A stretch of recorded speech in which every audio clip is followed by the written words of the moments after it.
Okay, good morning everyone. Audible to all of you? Okay, before I start, मेरे को पहले ये बताइए यहाँ पे फर्स्ट ईयर से कौन कौन है?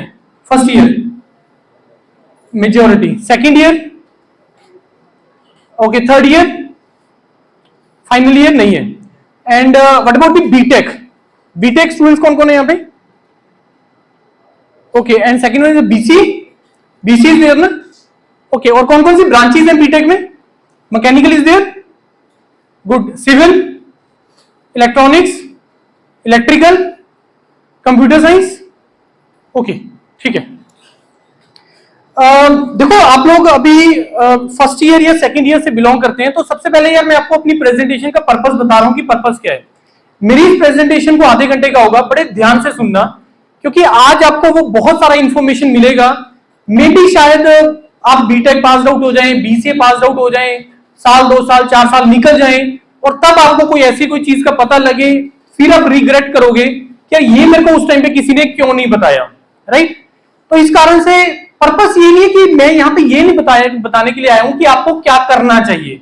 मेरा पर्पस यहाँ पे आने का है कि when you complete your B Tech या when you complete your BCA, तो आपके पास कौन कौन सी करियर ऑप्शंस अवेलेबल होती है.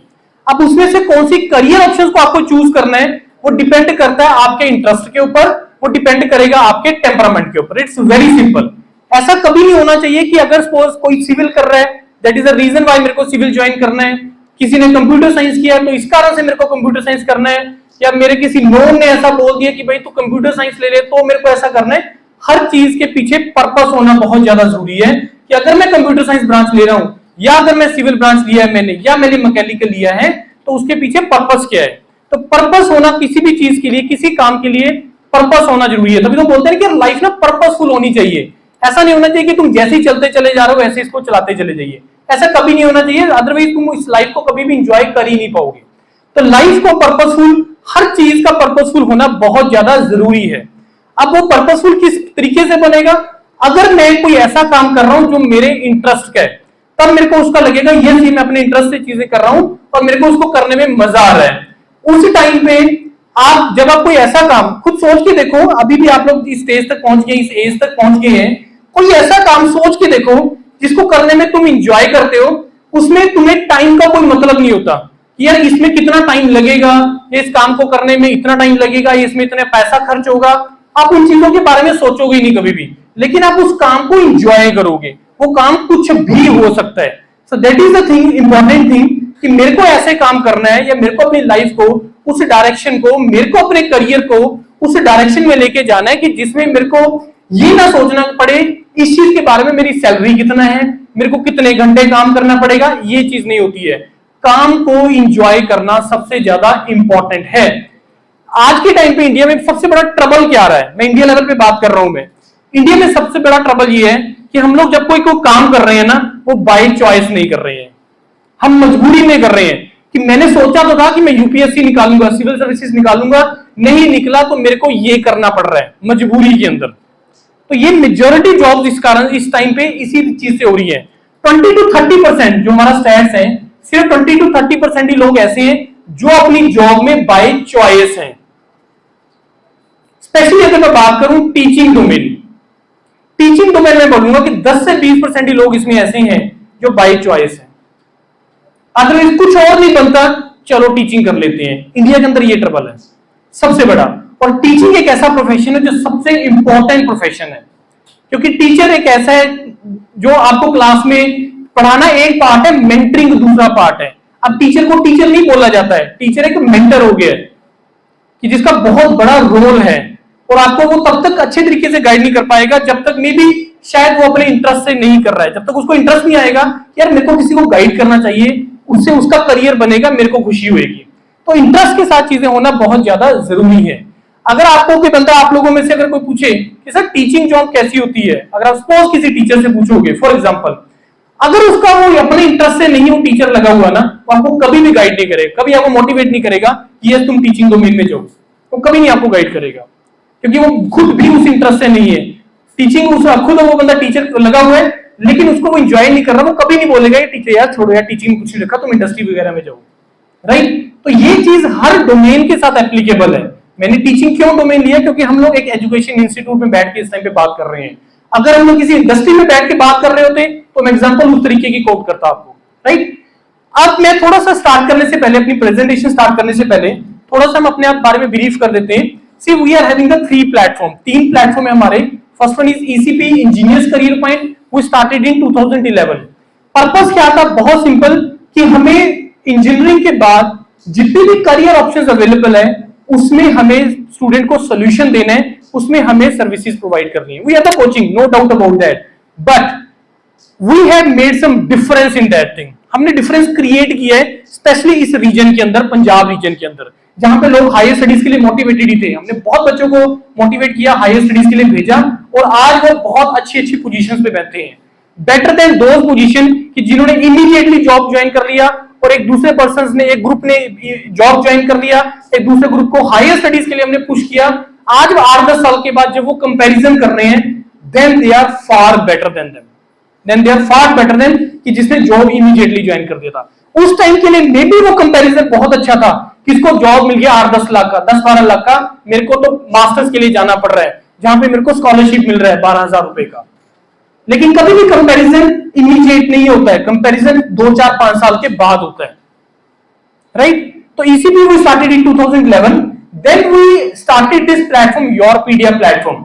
योरपीडिया इज टोटली ऑनलाइन प्लेटफॉर्म जिसका पूरे इंडिया के अंदर प्रेजेंस है। और जो लिमिटेशन हमें ईसीपी में आ रहा था कि हम लोग एक जोन तक लिमिटेड थे, जहां पे हम लोग 3-4 स्टेट्स को कैटर कर पा रहे थे, पंजाब, हरियाणा, हिमाचल, जम्मू एंड कश्मीर और चंडीगढ़, इसी रीजन को हम लोग कैटर कर पा रहे थे।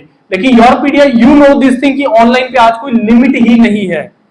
मैं तो सिर्फ नेशनल लेवल पे बोल रहा हूं, इंटरनेशनल लेवल पे भी कोई लिमिट नहीं है। जो आप ऑनलाइन पे आ जाते हैं चीजें, तो पूरा इंडिया, पूरा वर्ल्ड है जो आपको देख रहा है। अगर आपका कंटेंट अच्छा है, अगर आपका कंटेंट अच्छा है तो उसकी रीच बहुत अच्छी मिलती है। आप लोग सारे सोशल मीडिया हैंडल्स यूज करते होंगे, आप लोग सभी करते होंगे मेरे को लगता है, लेकिन उसमें आपको पता है कि रीच कैसे मिलती है, कैसे। अगर आपका कंटेंट बहुत अच्छा है, पर्पसफुल अगर आपने कंटेंट बनाया है, तो आपको उसका रीच मिलेगा अगर आपका अच्छा कंटेंट होगा। तो योरपीडिया इसी चीज के लिए था कि जो चीजें हम 2-4 स्टेट के लिए कर रहे थे, फिर हमने वो सारी चीजें पूरे इंडिया के लिए करना स्टार्ट कर दिया, और वहां पे बहुत बहुत ज्यादा हमने डेंट क्रिएट किया, right. Then in 2021 we started this Yourpedia global platform. Yourpedia global, जैसे ग्लोबल वर्ड से आपको मतलब पता लग रहा है कि जिसमें ओवरसीज है चीजें, वर्ल्ड वाइड है चीजें, स्पेशली पंजाब रीजन के स्टूडेंट। पंजाब में क्या है, हमें पता कि बाहर जाने का बहुत ज्यादा क्रेज है, राइट। लेकिन ट्रबल कहां पे है कि हम लोग एज ए लेबरर जा रहे हैं बाहर, एज ए टेक्नोक्रेट नहीं जा रहे। यू ऑल आर टेक्नोक्रेट्स, चाहे वो 3 साल के बाद बने, चाहे 4 साल के बाद बने, आप सभी टेक्नोलॉजी से डील करेंगे, आप सभी टेक्नोक्रेट्स हो।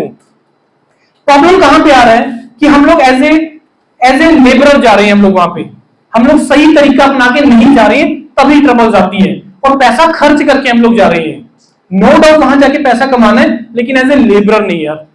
अगर आप में टैलेंट है, अगर आप में वो जील है टेक्नोलॉजी को लेके, काम करने को लेके, so there are so many ways जिसमें आप बाहर जा सकते हैं और पैसा अर्न करने के लिए जा सकते हैं, और बिना कोई पैसा खर्च करे, बिना पैसा खर्च करे इन कंपैरिजन टू कि जो आप अभी खर्च करके जा रहे हो। कनाडा जाना है, 25, 30, 40, 50 लगा के जा रहे हैं कि नहीं जा रहे हैं? आपके डेफिनेटली रिलेशंस में गए होंगे, मे बी आपके सीनियर्स गए होंगे, मे बी आपके जो है आपके कजन्स गए होंगे, आपकी फैमिली में भी मे बी गए होंगे। This is not the way to go abroad. Abroad जाने का एक प्रोसीजर है, मैं आपको उसके बारे में थोड़ा सा बता के चले जाऊंगा, राइट। तो ये 3 platform from where we started the thing. Yourpedia बहुत अच्छे लेवल पे आ गया है, आपको यहाँ पे सब्सक्राइबर बेस से थोड़ा आइडिया लग रहा होगा कि यस एक अच्छा प्लेटफॉर्म है जो हम लोग गाइड कर रहे हैं, और ये डिफरेंट प्लेटफॉर्म है। आपने सुना होगा बहुत सारे प्लेटफॉर्म अदर भी हैं, लेकिन ये सेल्फ सस्टेन्ड प्लेटफॉर्म है, हम लोग फंडिंग लेके नहीं बैठे हैं, और services, huge services we are providing. और ऐसी चीजें जिसमें नीड है, इंडस्ट्री का नीड है इस टाइम पे मार्केट के अंदर, वो सॉल्यूशंस हमने प्रोवाइड किए हैं। सर मेरा इंटरव्यू है 10 दिन के बाद, मेरी इंटरव्यू की तैयारी करवा दोगे? आप बोलोगे सर इंटरव्यू की तैयारी भी होती है कोई? किस चीज की होती है? पढ़ना ही तो होता है, यही तो जाके मेरे को क्वेश्चन पूछेंगे, मैं उसका आंसर कर दूंगा। अभी जो डायरेक्टर सर ने बोली एक बहुत इंपॉर्टेंट चीज, मेरे को नहीं पता कितने लोगों ने उसको ध्यान से सुना, पर्सनैलिटी। सुना किसी ने? उन्होंने पर्सनैलिटी की बात की थी। अगर तुम्हारा नॉलेज बहुत अच्छा है, पर्सनैलिटी मतलब देखने से नहीं है कि तुम कैसे तुमने कपड़े डाले हैं या कैसे तुम दिख रहे हो, उससे मतलब नहीं है। पर्सनैलिटी से मतलब है आप अपनी नॉलेज को किस तरीके से सामने वाले को एक्सप्रेस कर पा रहे हो उस चीज से। तो पर्सनैलिटी एक बहुत इंपॉर्टेंट कंपोनेंट है इंटरव्यू के अंदर, खास करके कि आप कैसे बात कर रहे हो, ब्लफ तो नहीं कर रहे, झूठ तो नहीं बोल रहे हो। बहुत सारे बच्चे हमें ऐसे मिलते हैं, सर मेरा 5 इंटरव्यूज हो गए, एक भी इंटरव्यू क्रैक नहीं हो रहा। कैसे गए थे इंटरव्यू? सर 5 इंटरव्यूज जबरदस्त गए थे, लेकिन उसको ये नहीं पता होता वो बीच में ब्लंडर करके आए होते हैं, ब्लफ करके आए होते हैं। क्योंकि इंटरव्यू जब आपके सामने, आपका जब इंटरव्यू हो रहा है ना, तो वो आपको कभी भी फीडबैक नहीं देगा जब आपका एक्चुअल में इंटरव्यू, जॉब के लिए इंटरव्यू के लिए जा रहे हैं, वो एंड में फीडबैक देगा आपको कि तूने क्या गलती की है, कहां पे गलती की है, जिस कारण से मैं तेरे को नहीं रखूंगा या जिस कारण से मैं तेरे को रखूंगा। क्या वो डिस्कस करता है? नहीं करता। तो इसके सॉल्यूशंस तभी निकल के आते हैं जब आप किसी एक्सपर्ट के सामने मॉक लगाते हो, तब वो चीजें निकल के आती हैं। So we are the organisation जिसमें पूरे इंडिया में हम लोग इंटरव्यूज का गाइडेंस देते हैं और मॉक लगाते हैं और वो चीजें निकल के आती है। क्योंकि बहुत सारी चीजें ऐसी होती है, पर्सनैलिटी का पार्ट होती है, कि मेरे को पता भी नहीं चल गया कि मैं झूठ बोल गया। हमें लगता है कि ठीक है यार, मेरे झूठ बोलने से सामने वाला बंदा कन्विंस हो गया। होता नहीं होता ये? आप लोगों के कुछ फ्रेंड्स, मे भी खुद भी, ये चीजें बहुत इंपॉर्टेंट होती है। हमें लगता है, मैं भी बोल रहा हूं, हमें लगता है कि मैंने झूठ बोल के बात मनवा ली अपनी, लेकिन ऐसा नहीं होता है, कभी भी ऐसा नहीं होता है। तो धीरे धीरे क्या होता है, वो पर्सनैलिटी का पार्ट बन जाता है, आदत बन जाती है, और हमें पता भी नहीं चलता कि मैं झूठ बोल गया, और वो चीजें सही नहीं होती हैं। सीनियर से किस तरीके से बात करनी है, अपने टीचर से किस तरीके से बात करनी है, छोटी छोटी चीज का रोल है, और वो पर्सनैलिटी ट्रेट्स बन जाते हैं आपके एक टाइम के बाद आगे। तो इसी कारण से पर्सनैलिटी का ह्यूज रोल है।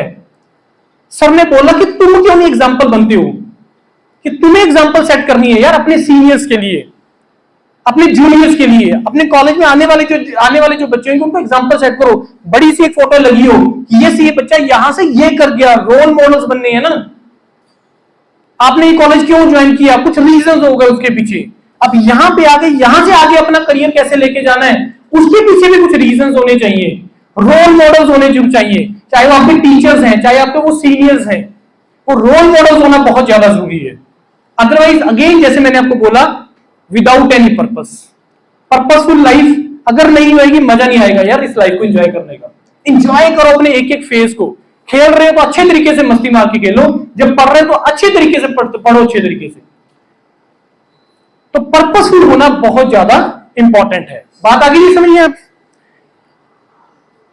अब यहां पे मेरा जो आज का जो प्रेजेंटेशन का जो पर्पस है, दैट इज की to provide you all the information, कि जो मेरे को ग्रेजुएशन करने के बाद, बीसीए या बीटेक करने के बाद मेरे पास क्या क्या करियर ऑप्शंस अवेलेबल होती हैं। चाहे वो जॉब की टर्म्स में मैं बात करूं, चाहे मैं हायर स्टडीज के टर्म में बात करूं, या किसी और टर्म्स में बात करूं। अगर मैं आप लोगों से पूछूं कि जब आप ग्रेजुएट कर जाएंगे तो आपको क्या लगता है कि आपके पास क्या क्या ऑप्शंस होती हैं, या आप लोग क्या सोच के बीटेक ज्वाइन किया कि मैं बीटेक के बाद ये करूंगा, मेरे को ये करना है? मेरे को बताइए वन बाय वन। इसको इंटरेक्टिव रखना है, प्रेजेंटेशन को हेजिटेट नहीं करना है। आपको क्या लगता है कि आपको बीटेक के बाद या बीसी के बाद क्या करना है? हाँ जी बताइए, बोलो। हाँ जी,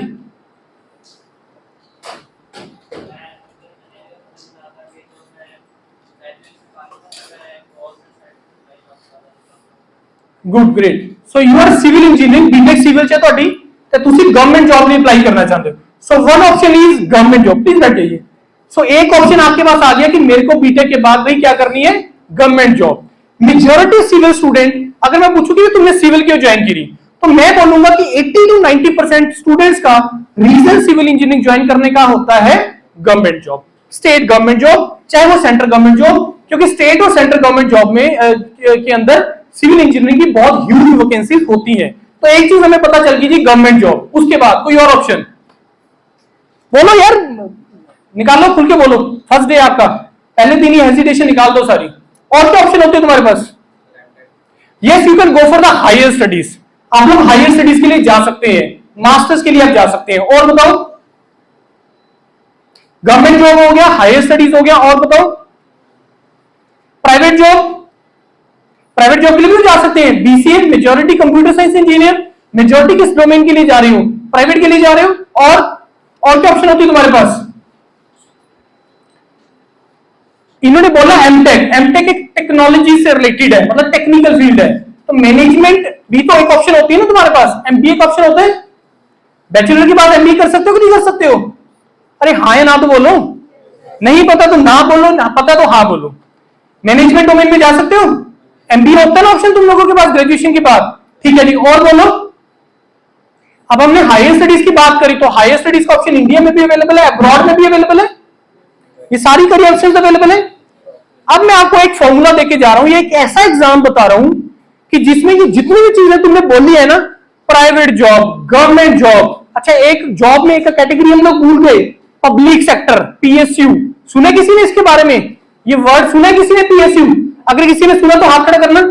पीएसयू, पब्लिक सेक्टर अंडरटेकिंग्स। मैं इसलिए बोल रहा हूं आप लोग सभी फर्स्ट ईयर से ध्यान से सुनना एक एक चीज को। देखो पब्लिक सेक्टर होते हैं, अब मैं कुछ नाम लूंगा, आप बोलोगे अच्छा सर ये पब्लिक सेक्टर होते हैं। पब्लिक सेक्टर जैसे आप लोग अपना तेल डलवाते हो ना अपने व्हीकल के अंदर, सभी कहां से डलवाते हो? पेट्रोल पंप से। कौन सा पंप होता है वो? पंप कौन सा है? Indian oil corporation limited, IOCL, है ना, एचपीसीएल, बीपीसीएल, सुने ना ये? स्टील की सबसे बड़ी मैन्युफैक्चरिंग इंडस्ट्री कौन सी है ऑर्गेनाइजेशन इंडिया के अंदर? SAIL, steel authority of India limited, सुना है नहीं? ISRO, Indian space research organisation, Bhabha atomic research centre, DRDO, Hindustan aeronautical limited, GAIL, Bharat heavy electricals limited, जो आपकी वो बना रहे हैं, मशीन बना रहे हैं आपके ज्यादातर इलेक्ट्रिकल इक्विपमेंट्स। और ये 250 प्लस पब्लिक सेक्टर है। बैंक्स क्या होते हैं? पंजाब नेशनल बैंक, पता है कोई पब्लिक सेक्टर है? पता है? ये गवर्नमेंट जॉब नहीं है, ये पब्लिक सेक्टर जॉब है। पब्लिक सेक्टर क्या होता है उसके बारे में सुनो। पब्लिक सेक्टर होते हैं जिसमें शेयरिंग होती है सेंट्रल गवर्नमेंट का स्टेट गवर्नमेंट के साथ, सेंट्रल गवर्नमेंट का किसी प्राइवेट के साथ, ये शेयरिंग होती है। आपने सुना होगा पीछे से बहुत न्यूज चली थी साल 2 साल पहले कि गवर्नमेंट ने अपने ये बेचने स्टार्ट कर दिए, पब्लिक सेक्टर बेचने स्टार्ट कर दिए। सुना था आपने पीछे से? तो वो अपना शेयर बेच रहे थे बेसिकली। सुना था ना ये कंपनी बेचने स्टार्ट कर दी है? सुना कि नहीं सुना था? न्यूज देखते हो, सुनते हो कि नहीं सुनते हो? नहीं देखते, ठीक है। तो इसमें शेयर होता है। जैसे दिल्ली कौन कौन गए? दिल्ली कौन कौन गए? दिल्ली गए आप लोगों से कोई? मेट्रो में सफर किए? मेट्रो बैठे हो? कौन सी कंपनी है, मतलब क्या है मेट्रो, क्या क्या लिखा होता है? DMRC, Delhi metro rail corporation, ये भी एक पब्लिक सेक्टर है, सेंट्रल गवर्नमेंट और दिल्ली गवर्नमेंट का। तो ये पब्लिक सेक्टर होते हैं। Government job, public sector, private job, ये 3 टाइप ऑफ जॉब होती है आपके पास, ठीक है जी। हायर स्टडीज में तुम्हारे पास टेक्निकल से रिलेटेड और मैनेजमेंट से रिलेटेड ये सारी की सारी ऑप्शंस। अब मैं आपको एक चीज बता रहा हूं कि जितना भी मैंने आपको करी ये बताई ना ऑप्शंस, अब अगर सपोज मेरे को पब्लिक सेक्टर जाना है या मेरे को गवर्नमेंट जॉब लेनी है, उन्होंने बोला गवर्नमेंट जॉब लेनी है, कैसी मिलेगी गवर्नमेंट जॉब? कोई एग्जाम देना पड़ेगा? मेरे को एमटेक के लिए जाना है तो क्या करना पड़ेगा? कोई एग्जाम देना पड़ेगा। मेरे को अब्रॉड के लिए जाना है, कोई एग्जाम देना पड़ेगा। मेरे को प्राइवेट जॉब के लिए जाना है, यहां पे कंपनीज आएंगी प्लेसमेंट के लिए, रिटर्न और इंटरव्यू लेगी, मतलब मेरे को कंपीट करना पड़ेगा नेक्स्ट स्टेज के लिए। करना पड़ेगा कि नहीं करना पड़ेगा? अभी जितनी भी मैंने ऑप्शंस बताया, प्राइवेट कंपनी यहां पे आ रही है, उसका एक अलग एग्जाम होगा, हर कंपनी का अलग होगा। पब्लिक सेक्टर में मेरे को एंटर करना है, हर कंपनी का अलग होगा। अगर मेरे को सपोज गवर्नमेंट के लिए जाना है, अगर इरिगेशन डिपार्टमेंट निकाल रहा है उसका अपना होगा, पीडब्ल्यू निकाल रहा है उसका अपना होगा, हर किसी का अपना एग्जाम होगा। मेरे को मास्टर्स करने के लिए जाना है, मेरे को मैनेजमेंट के लिए जाना है, मैनेजमेंट के टॉप इंस्टीट्यूट्स कौन से इंडिया के? इंडिया के मैनेजमेंट के top institutes IIMs, Indian institute of management. Medical के टॉप इंस्टीट्यूट्स कौन से इंडिया के? मेडिकल के कौन सी जिंदगी में जी रहे हो, कौन सी दुनिया में जी रहे हो? मेडिकल के कौन से इंस्टीट्यूट्स हैं? एम्स। इंजीनियरिंग के, टेक्नोलॉजी के इंडिया के कौन से टॉप इंस्टीट्यूट्स हैं? IITs, NITs, but IITs at the top. तो अगर मेरे को मास्टर्स के लिए एमटेक करनी है तो कहां जाना है? मेरे को इंडिया के टॉप इंस्टीट्यूट्स में जाना है, अगेन कोई एग्जाम देना पड़ेगा, हाँ या ना? अब मैं आपको एक फॉर्मूला दे रहा हूं, एक ऐसा एग्जाम बता रहा हूं कि ये सारी की सारी ऑप्शंस जो हैं वो एक एग्जाम के थ्रू हो जाती है। through a single exam, and that exam is known as the GATE examination, and that exam is known as the GATE exam. सुना इसके बारे में किसी ने, गेट के बारे में? कोई है जिसने गेट के बारे में सुने? हाथ तो खड़े कर लो, यस तो बोल देते हो, हाथ नहीं खड़े करते हो।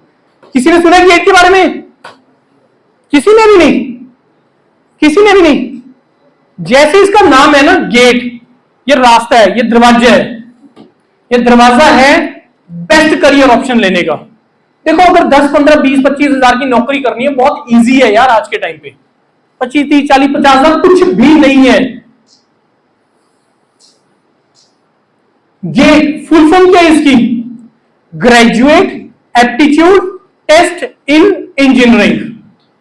Graduate aptitude test in engineering, ये गेट एग्जाम होता है। ध्यान से सुनना, इसके बारे में कोई नहीं बताएगा तुम्हें इतनी डेप्थ में। तो गेट एक ऐसा एग्जाम है जिसके थ्रू ये सारी ऑप्शंस तुम्हारे पास ओपन हो जाता है, जितने भी मैंने तुम्हें बताया। अब एक एक करके मैं डिस्कस करूंगा वो कैसे है। राइट, करें डिस्कस। सबसे पहले मैं आपको गेट एग्जाम का बताता हूं कि गेट एग्जाम स्टार्ट क्यों हुआ था, थोड़ा सा उसके बारे में डिस्कस करते हैं। GATE exam was started in 1980s। क्यों स्टार्ट हुआ था? To promote the higher studies in the country. Country के अंदर हायर स्टडीज को प्रमोट करने के लिए ये गेट एग्जाम स्टार्ट हुआ था। राइट, अब बोलोगे सर इसकी नीड क्या पड़ी? Again purpose, again purpose. क्यों नीड थी हायर स्टडीज की? आप लोगों में से किसी ने रॉकेट बॉयज सीरीज देखी है? वेब सीरीज देखी है किसी ने रॉकेट बॉयज? वेरी गुड, सभी देखना जाके, क्योंकि आप लोग सभी टेक्नोलॉजी से डील करते हो। उस एक छोटी सी सीरीज के अंदर दिखाया गया है कि किस तरीके से इंडिया को स्ट्रगल करना पड़ा था टेक्नोलॉजी को लेके, जिसमें कोई कंट्री हेल्प करने को रेडी नहीं था। तो बोल रहे थे उनसे सामान ले लो, लेकिन सिखाने को कोई रेडी नहीं था। बात समझ में आ रही है? आप बोलो सर मेरा इस चीज में इंटरेस्ट है, मेरे को बनाना सिखा दोगे? या नहीं, मैं बनाना नहीं सिखा सकता, मेरे से खरीद लो। बात आ रही कि नहीं आ रही समझ में? क्यों? क्योंकि बिजनेस, इंटरनेशनल बिजनेसेस, क्यों कोई बंदा किसी को सिखाएगा? तो वहीं पे बनाने लग जाएगा। फिर अगर पहले के टाइम पे हम लोग प्लेन्स बाहर से मंगवा रहे थे, आज यहां पे मैन्युफैक्चर करना स्टार्ट कर दिए। हो रही कि नहीं हो रही है? कौन सी ऑर्गेनाइजेशन बना रही है प्लेन्स, हेलीकॉप्टर्स, कौन सी बना रही है? निकल जाओ पंजाब से बाहर। हिंदुस्तान एरोनॉटिकल लिमिटेड, HAL, ये बना रही है प्लेन्स और हेलीकॉप्टर्स, और भी बहुत सारी चीजें बनाती है, मिसाइल्स वगैरह भी काफी चीजें बना रही है। अब सोचो कंट्री का डेवलपमेंट कैसे होता है, कोई कंट्री कैसे डेवलप होती है। सिंपल सा, पैसा आएगा तो रिसोर्सेज आ जाएंगे, क्वालिटी लाइफ हो जाएगी, सड़कें अच्छी बन जाएगी, पानी, बिजली सब कुछ मिलना स्टार्ट हो जाएगा। उसी को बोलते हैं डेवलप्ड कंट्री। कि क्या डेफिनेशन है डेवलप्ड कंट्री की? कोई बता सकते हैं मेरे को कौन सी कंट्री डेवलप्ड में आती है और कौन सी डेवलपिंग में है? डेवलप्ड कंट्रीज दो चार बोल दो। यूएसए वगैरह होगी, कनाडा वगैरह होगी, डेवलप्ड है। इंडिया होगी, एक डेवलपिंग है, रास्ता फॉलो कर रही है वहां तक पहुंचने के लिए।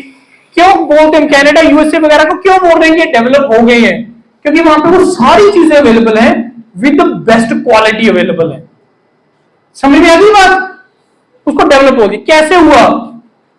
अंदर से तो पैसा कमाने से तो नहीं होगा, इंटरनेशनल बिजनेसेस करने पड़ेंगे। एक जीडीपी टर्म सुनिए अपनी, जीडीपी, एक जीडीपी होती है, इसका डायरेक्ट रिलेशन इंपोर्ट एक्सपोर्ट के साथ होता है कि जितना तुम सामान बेचोगे उतना प्रॉफिट में रहोगे, जितना तुम खरीदोगे उतना लॉस में रहोगे। It's very simple. समझते हैं चीजें कि नहीं समझ रहे हो? तो जितना कोई कंट्री ज्यादा बिजनेस एक्सपोर्ट का करेगी उतना वो प्रॉफिट में रहेगी, उसका जीडीपी उसका हाई रहेगा। It's very simple. तो ये रिक्वायरमेंट थी 80s की, मतलब नॉट 80s की रिक्वायरमेंट, लेकिन 80s में सोचा गया यार कुछ ऐसा करो कि यहीं पे बनाओ, कब तक तुम खरीदते ही रहोगे। अब किसी चीज को मैन्युफैक्चर करने के लिए स्पेशलाइजेशन चाहिए, चाहिए कि नहीं चाहिए? अगर मेरे को कोई बॉम्ब बनाना है, फॉर एग्जाम्पल मिसाइल बनानी है, तो मेरे को न्यूक्लियर एनर्जी से रिलेटेड न्यूक्लियर फिजिक्स का स्पेशलिस्ट चाहिए कि नहीं चाहिए? चाहिए कि नहीं चाहिए? ऑल्दो कि और भी स्पेशलिस्ट चाहिए, लेकिन बैचलर लेवल पे हमारी कोई स्पेशलाइजेशन होती नहीं है। होती है बैचलर लेवल पे स्पेशलाइजेशन? नहीं होती। आप सिविल इंजीनियर हो, मैकेनिकल हो, कंप्यूटर एप्लीकेशंस के हो बैचलर्स, लेकिन स्पेशलाइजेशन नहीं है। तो स्पेशलाइजेशन आती है मास्टर्स लेवल पे, मास्टर्स लेवल पे स्पेशलाइजेशन होती है। तो that was the need of the hour कि भाई पहले यहां पे बंदे को वो करो, आप ट्रेन करो, उनको बनाओ, स्पेशलाइज्ड बनाओ डोमेन के, सो दैट कि बाद में वो कंट्री की नीड्स को पूरा करना स्टार्ट करें, इलेक्ट्रिसिटी से रिलेटेड या बाकी और किसी भी नीड से रिलेटेड। फिर उसको आप बेचना स्टार्ट कर दो जब वो सरप्लस हो जाएगी, इससे आप डेवलप होंगे। अदरवाइज और कोई तरीका नहीं है डेवलप होने का। बात आ रही नहीं आ रही समझ में? आ रही नहीं आ रही समझ? So that was reason why this GATE exam started. अब दिमाग में क्वेश्चन आएगा कि सर जब से गेट एग्जाम से पहले नहीं हायर स्टडीज करते थे? बिल्कुल करते थे, बिल्कुल करते थे, लेकिन उसका अगेन पर्पस नहीं था ना कोई। अब जब आप मास्टर्स कर रहे हो या पीएचडी कर रहे हो, वहां पे आपको एक प्रोजेक्ट के ऊपर काम करना होता है। अब वो प्रोजेक्ट क्या चीज है? प्रॉब्लम है सोसाइटी की या इंडस्ट्री की, प्रॉब्लम है। आपको क्या लगता है कि मास्टर्स सिर्फ मास्टर्स आप अपनी डिग्री के लिए कर रहे हो या पीएचडी कर रहे हो डिग्री के लिए कर रहे हो, नौकरी लेने के लिए कर रहे हो? ऐसा नहीं है यार, इससे तो सिस्टम ही फेल हो जाएगा टोटली। इससे सिस्टम ही फेल हो जाएगा टोटली कि जब आप हमेशा अगर सिर्फ हमेशा अपने बारे में सोचने लग जाओगे, सिस्टम फेल है। वो सस्टेनेबल मॉडल नहीं होता है। सस्टेनेबल मॉडल समझते हो कि जिसमें हर किसी का फायदा होना जरूरी है, हर किसी का फायदा होना जरूरी है। कि तुम पेड़ काटते ही चले जा रहे हो अपने बेनिफिट के लिए, तो नुकसान किसका होगा? हर किसी का होगा अल्टीमेटली। थोड़े टाइम के लिए तुम अपना फायदा कर लोगे, लेकिन लॉन्ग रन के लिए तो यह नुकसान है कि नहीं?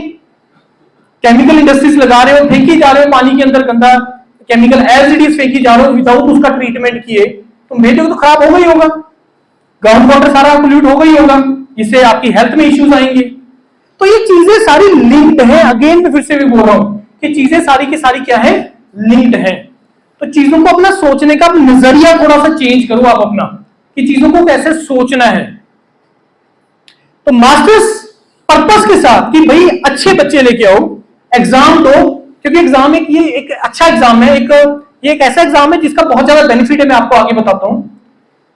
इसके थ्रू जब सिलेक्टेड कैंडिडेट्स निकलेंगे उनको ट्रेन करो फिर आप, और उनसे फिर वो प्रॉब्लम्स को सॉल्व करवाओ, उनको दो, पहले उनको सिखाओ कि न्यूक्लियर एनर्जी क्या होती है, न्यूक्लियर फिजिक्स क्या होती है, उनको समझाओ, पढ़ाओ, उसके बाद उसको फिर प्रोजेक्ट दो उस चीज से रिलेटेड, फिर वो उसका सोल्यूशन आपको निकाल के देगा। इतनी मोटी सी बात समझ में आ रही है? मैं ज्यादा अभी डेप्थ में जा ही नहीं रहा, मैं सिर्फ फर्स्ट ईयर के हिसाब से बात कर रहा हूं। समझ में आ रही है बात? हाँ या ना? पीछे वाले फोन हाथ में ही अभी 10-15 मिनट के लिए बंद कर देना प्लीज फोन, तुम्हारे लिए मेरे लिए नहीं है, राइट? तो ये गेट एग्जाम का ब्यूटी है, एक मल्टीपल ऑप्शंस, एक सिंगल एग्जाम के थ्रू, फिर मैंने आपको इसका पर्पस बताया। अब सोचो ये पर्पस कितना इंपॉर्टेंट है, कितना इंपॉर्टेंट है इस कंट्री के लिए भी और एज ए इंडिविजुअल के लिए भी। बात आ गई समझ में? अब गेट एग्जाम की अगर मैं बात करूं, देखो गेट एक ऐसा एग्जाम है जो हर साल होता है फरवरी के अंदर, फरवरी में हर साल होता है गेट का एग्जाम, ठीक है जी। पहले 2 वीकेंड फिक्स होते हैं जिसमें गेट का एग्जाम होना ही होता है, फिक्स्ड है। इसमें क्या होता है कि आपके 65 क्वेश्चंस होते हैं, 65 क्वेश्चंस होते हैं, 100 मार्क्स का ये एग्जाम होता है, और 100 मार्क्स में से 70 मार्क्स का आपका आएगा जो आप अपना टेक्निकल पार्ट पढ़ेंगे, अपनी ब्रांच से रिलेटेड, मैकेनिकल से, सिविल से, इलेक्ट्रिकल से, कंप्यूटर साइंस से, ब्रांच से रिलेटेड, राइट? और 15 मार्क्स का इसके अंदर आएगा आपका इंजीनियरिंग मैथमेटिक्स। इंजीनियरिंग मैथमेटिक्स अभी तक आपने जो प्लस 1 प्लस 2 में पढ़ा है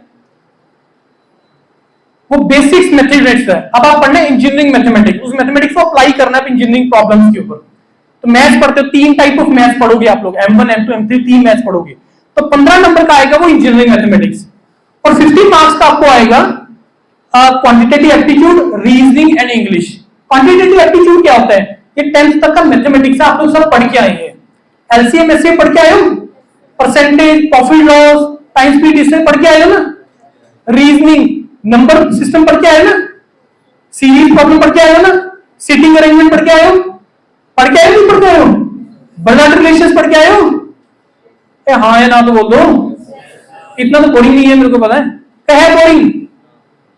हाँ आ नहीं रही बात पीछे, अभी फोन में लगे हुए हैं। चलो कोई बात नहीं, टाइम आ जाएगा, इसलिए रिकॉर्डिंग कर रहा हूं कि कभी मन लगे तो पढ़ ले, इसको देख लेना दोबारा से। तो और आप तीसरा कंपोनेंट रह गया इसमें आपका इंग्लिश। इंग्लिश पे आप लोग सारे पढ़ के आए हैं, antonym, synonym, filling the blank, reading comprehension सारे पढ़ के आए हो, तो 15 नंबर का आएगा ये। तो इसमें गेट के अंदर कोई भी ऐसी चीज नहीं है जो आप लोगों ने नया पढ़ना है, सब कुछ वही है जो आप नॉर्मली पढ़ोगे। और गेट का एग्जाम जो है इसमें 3 टाइप ऑफ क्वेश्चंस आते हैं, 3 टाइप ऑफ क्वेश्चंस।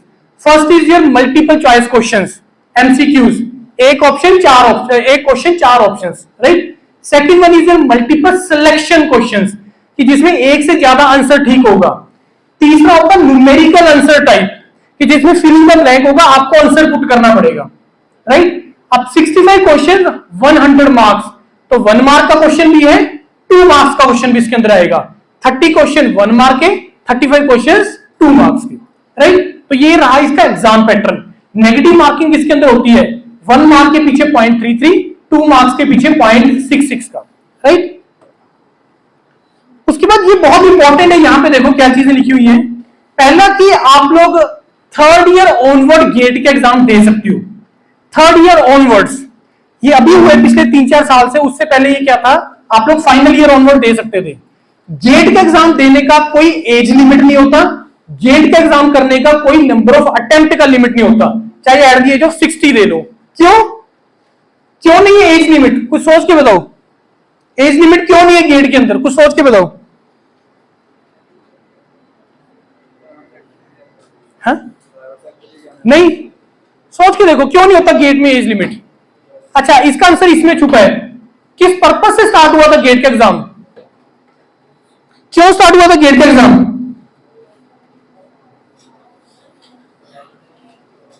अभी तो बताया यार, to promote the higher studies.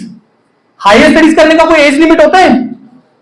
जब मर्जी कर लो यार हायर स्टडीज, उसमें क्या, that is the reason why GATE का कभी एज लिमिट नहीं होता और नंबर ऑफ अटेम्प्ट का कोई लिमिट नहीं होता, राइट। तो पहला पॉइंट हो गया, आप लोग 3rd ईयर ऑनवर्ड कितने मर्जी गेट का एग्जाम दे सकते हो, हर साल फरवरी में होता है। उसके बाद 70%, 30% मैंने आपको बता दिया टेक्निकल नॉन टेक्निकल।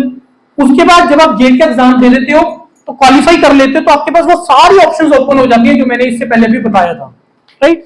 उसके बाद गेट के अंदर कैलकुलेटर नहीं होता, फिजिकल कैलकुलेटर अलाउड नहीं होता है, इसमें वर्चुअल कैलकुलेटर अलाउड होता है, राइट। वर्चुअल कैलकुलेटर मतलब जो स्क्रीन के ऊपर आता है। गेट का जो स्कोर है वो 3 साल के लिए वैलिड होता है, 3 साल तक आप इसको यूज कर सकते हो। उसके बाद आप लोग 2 गेट के एग्जाम एट ए टाइम दे सकते हो, इसके बारे में भी डिस्कस करेंगे। नेक्स्ट इज वही सारी चीजें जो मैं इससे पहले भी आपको बताया कि अगर मेरे को पब्लिक सेक्टर में जाना है, मेरे को गवर्नमेंट जॉब में जाना है, तो मेरे को गेट का एग्जाम देना है। मेरे को हायर स्टडीज के लिए जाना है, इंडिया अब्रॉड के लिए, तो मेरे को गेट का एग्जाम देना है। अब आप लोगों में से जितने भी आपके किसी कोई फ्रेंड्स या कोई सीनियर या रिलेटिव जिसमें बीटेक की हो, किसी ने ये आपको बोला कि यार गेट को एग्जाम होता है उसके थ्रू तुम अब्रॉड जा सकते हो? यही प्रॉब्लम है, क्योंकि हम लोग गलत तरीके से जा रहे हो, राइट। उसके बाद अगर मेरे को किसी चीज का स्पेशलाइज्ड होना है, जो मैं पहले बात करके हटा था, सर मैंने सिविल इंजीनियरिंग की, सिविल इंजीनियरिंग करते करते मेरा सर स्ट्रक्चर में इंटरेस्ट आ गया है, मेरा सर एनवायरमेंट में इंटरेस्ट बन गया है, मेरे को सर इसमें स्पेशलाइज्ड होना है। बात आगे की नहीं आगे समय में, तो मेरे को उस चीज में स्पेशलाइज्ड होना है, तो स्पेशलाइजेशन। तो मेरे को अगर किसी चीज में स्पेशलाइजेशन होना है तो वो आपको गेट एग्जाम देके आप इंडिया के टॉप इंस्टीट्यूट्स में जा सकते हो, राइट। उसके बाद अगर आपको अपनी टेक्निकल कॉम्पिटेंसी इंक्रीज करनी है, देखो ध्यान से समझना, कॉलेज की रिक्वायरमेंट्स डिफरेंट होंगी, गेट एग्जाम की रिक्वायरमेंट डिफरेंट होगी। सिलेबस वही है, पढ़ना भी वही है, सिर्फ रिक्वायरमेंट्स। यहां की रिक्वायरमेंट आपको लिखना है, पेज भरनी है, सही लिखना और पेज भरने हैं, मार्क्स मिल जाएंगे, राइट। यही होते हैं ना, प्लस 1 प्लस 2 यही किया ना आपने, ये एकेडमिक्स है। कॉम्पिटिटिव डिफरेंट होता है, कॉम्पिटिटिव के अंदर तो आपको सही आंसर फाइंड करना है, चाहे किसी भी टाइप का क्वेश्चन है, मल्टीपल चॉइस है, मल्टीपल सिलेक्शन है या न्यूमेरिकल आंसर टाइप है, तो आपको सही आंसर फाइंड करना है। तो आपका जो टेक्निकल नॉलेज और ये जो एग्जाम है, गेट के एग्जाम के बारे में ना आप अपने 3rd ईयर फाइनल ईयर से डिस्कस करना अपने सीनियर्स के साथ, यार गेट के एग्जाम के बारे में आज बता के गए, और छोड़ बहुत मुश्किल एग्जाम है, तेरे से नहीं होगा, सीधा यही बोलेंगे आपको। सबसे पहली चीज मैं करूंगा 3rd ईयर फाइनल के लिए अलग से सेशन, उनको बताएंगे जेट एग्जाम उनके लिए डिफिकल्ट है जो क्रैम करते हैं, याद करते हैं। जेट एग्जाम समझने वाला एग्जाम है, कंसेप्चुअल एग्जाम है। अगर आपके कंसेप्ट क्लियर है, अगर आपके फंडामेंटल्स क्लियर है, then this exam is going to be very very easy for you all. Plus one plus two करके आए हो ना सारे, मेजोरिटी नॉन मेडिकल करके आए हो ना, फिजिक्स सभी ने पढ़ी है, ये बस एप्लीकेशन है उस फिजिक्स का। आपने फ्लूइड एंड प्रॉपर्टीज पढ़ा होगा, इलेक्ट्रॉनिक्स में पढ़ा होगा, आपने बाकी स्ट्रेंथ ऑफ मटेरियल्स में सॉलिड मैकेनिक्स से रिलेटेड चीजें पढ़ी होंगी, स्ट्रेस स्ट्रेन पढ़ा होगा, उसको अप्लाई करना है इंजीनियरिंग के अंदर, और कुछ नहीं है। समझ के करना है बस चीज को कि भाई अगर मेरे को स्ट्रेस निकालना है, it is force upon area, area कौन सा आएगा वहां पे। अगर आपको ये कंसेप्ट पता है कि एरिया कौन सा आएगा, कौन सा एरिया रेजिस्ट कर रहा है अप्लाइड फोर्स को, वो एरिया आएगा। बस ये समझ है, इतनी एग्जांपल दे दी मैंने आपको, सारे पढ़ के आए हैं फिजिक्स। क्योंकि बच्चों को यही नहीं पता चलता कि भाई एरिया रेजिस्टिंग एरिया कौन सा होता है। बात आ गई यार समझ में? तो ये बहुत कंसेप्चुअल एग्जाम है। अब गेट एग्जाम देने के बेनिफिट क्या है? गेट एग्जाम के बेनिफिट सबसे पहला क्रेडिबिलिटी। बीटेक में ले आओ 9 सीजीपीए, बीटेक में ले आओ 8 सीजीपीए, बीटेक में लेके आओ 6 सीजीपीए। क्या 9 सीजीपीए लाना इस चीज का गारंटी है कि तुम्हारा टेक्निकल नॉलेज 6 सीजीपीए वाले से ज्यादा है? लेकिन ये एग्जाम है कि जो इस एग्जाम में जितने अच्छे मार्क्स लेके आएगा वो इस चीज का प्रूफ है या इसका टेक्निकल नॉलेज कंपैरेटिवली ज्यादा है, इसका टेक्निकल नॉलेज कंपैरेटिवली ठीक ठाक है। बात आ गई समझ? एक लाइन में आंसर कर दिया। एक क्रेडिबिलिटी, आप किसी को भी बोलोगे जब बाद में इंटरव्यूज के अंदर, प्राइवेट में ऐसे डायरेक्ट जॉब नहीं मिल रही है गेट के थ्रू, लेकिन जब आप अपने रिज्यूमे पे लिख रहे हो कि yes I am GATE qualified, it mean something, वो आपको बेनिफिट देगा इंटरव्यू के अंदर और तुम्हारी बार्गेनिंग पावर को इंक्रीज करता है। कंपनी आ रही है कोई यहां पे प्लेसमेंट के लिए, उसको चाहिए फॉर एग्जांपल HTML का स्पेशलाइजेशन, फॉर एग्जांपल कि जिसको HTML आती है वो हमारी प्रायोरिटी पे है, कंपल्सरी नहीं है, प्रायोरिटी पे है। 10 लोग इंटरव्यू में शॉर्टलिस्ट हुए, 5 में HTML ने कोर्स किया हुआ फॉर एग्जांपल, 5 ने नहीं किया हुआ फॉर एग्जांपल, तो ऑब्वियसली उसको एडवांटेज मिलेगी कि नहीं मिलेगी? यही चीज गेट के साथ भी एप्लीकेबल है कि जब आप अपने रिज्यूमे पे उसको लिख रहे हो कि I am GATE qualified, it means something, उसका मतलब है, राइट? उसके बाद लाइफ लॉन्ग बेनिफिट, पूरी लाइफ इसको अपने रिज्यूमे पे लिख के रहो, पूरी लाइफ लिखते रहो कि मैंने भैया आज से 20 साल पहले किया था गेट क्वालिफाइड, वो आपको बेनिफिट देगा उस टाइम 20 साल के बाद भी। ऑल्दो इसका डायरेक्ट यूज करने का वैलिडिटी 3 साल ही होता है, मैंने आपको बताया पीछे। आ रही कि नहीं आ रही बात समझ में, राइट? उसके बाद इंटरव्यू, मैंने पॉइंट कवर कर दिया। इंटरव्यू में इसका एडिड एडवांटेज आपको मिलेगा क्योंकि आपकी प्लेसमेंट स्टार्ट होनी फाइनल ईयर में, 3rd ईयर में 2, 6 सेमेस्टर में 2, अपना इसको गेट को क्वालिफाई करो एटलीस्ट। उसके बाद probability of selection in other exam, मान लो गेट का आपने पूरा साल मेहनत किया और क्वालिफाई नहीं हुआ, लेकिन आपने मेहनत किया, क्वालिफाई नहीं हुआ तो होगा, ये ऐसे निकलेंगे, होता है ऐसा, क्योंकि तो 3 घंटे का एग्जाम है, तुमने तो पूरी साल मेहनत की है। मे भी तुम्हारा 3 घंटे नहीं अच्छे थे, बीमार थे उस दिन, या शुरू में जब क्वेश्चन करने लगे वो निकले ही नहीं, और आपको आते थे लेकिन निकल नहीं रही है, कोई भी रीजन हो सकता है, वो प्रेशर क्रिएट हो जाता है जिससे किसी भी रीजन से तुम्हारा एग्जाम उस दिन अच्छा नहीं रहा, वो 3 घंटे तुम्हारे अच्छे नहीं रहे, तो इट मींस कि दुनिया खत्म। वो जो आपने पूरा तैयारी किया इसका बेनिफिट आपको, और बहुत एग्जाम जो उस टाइप के एग्जाम होते हैं, कौन कौन से मैं आपको बताता हूं, उसमें आपको उसका बेनिफिट मिलता है, राइट? अब पब्लिक सेक्टर की हम लोग बात कर रहे थे, जितना लोग गेट का एग्जाम देते हैं मेजॉरिटी बच्चों का जो प्रायोरिटी है वो पब्लिक सेक्टर होता है। Reason, comparison between government and private, ध्यान से सुनना। गवर्नमेंट में पे स्केल फिक्स्ड है, क्लास 1 ऑफिसर इतना ही मिलेगा जी, ठीक है जी। अगर आप असिस्टेंट इंजीनियर लगते हो, सिविल की टर्म में बता रहा हूं या अदर टाइम में, असिस्टेंट इंजीनियर लगते हो तो आपकी लगते सारी जो सैलरी है कुछ 65-70 हजार के आसपास होती है पर मंथ। पब्लिक सेक्टर में इसको जो पे स्केल्स है वो गवर्नमेंट से ज्यादा होते हैं, पे स्केल्स गवर्नमेंट में ज्यादा होते हैं, गवर्नमेंट से ज्यादा होते हैं। 3 टाइप ऑफ पब्लिक सेक्टर होते हैं, महारत्ना, मिनी रत्ना, नवरत्नास। महारत्ना जो 12-13 पब्लिक सेक्टर है महारत्ना की कैटेगरी में, जिसमें सैलरी पैकेज 16 से 18 lakh per annum. That is the reason हर किसी की प्रायोरिटी पे है पब्लिक सेक्टर। और ये 8-10 लाख से स्टार्टिंग हो जाता है, मतलब जहां पे गवर्नमेंट जॉब मैक्सिमम दे रही है वहां से पब्लिक सेक्टर के सैलरीज पे स्केल स्टार्ट होते हैं। पहला बेनिफिट।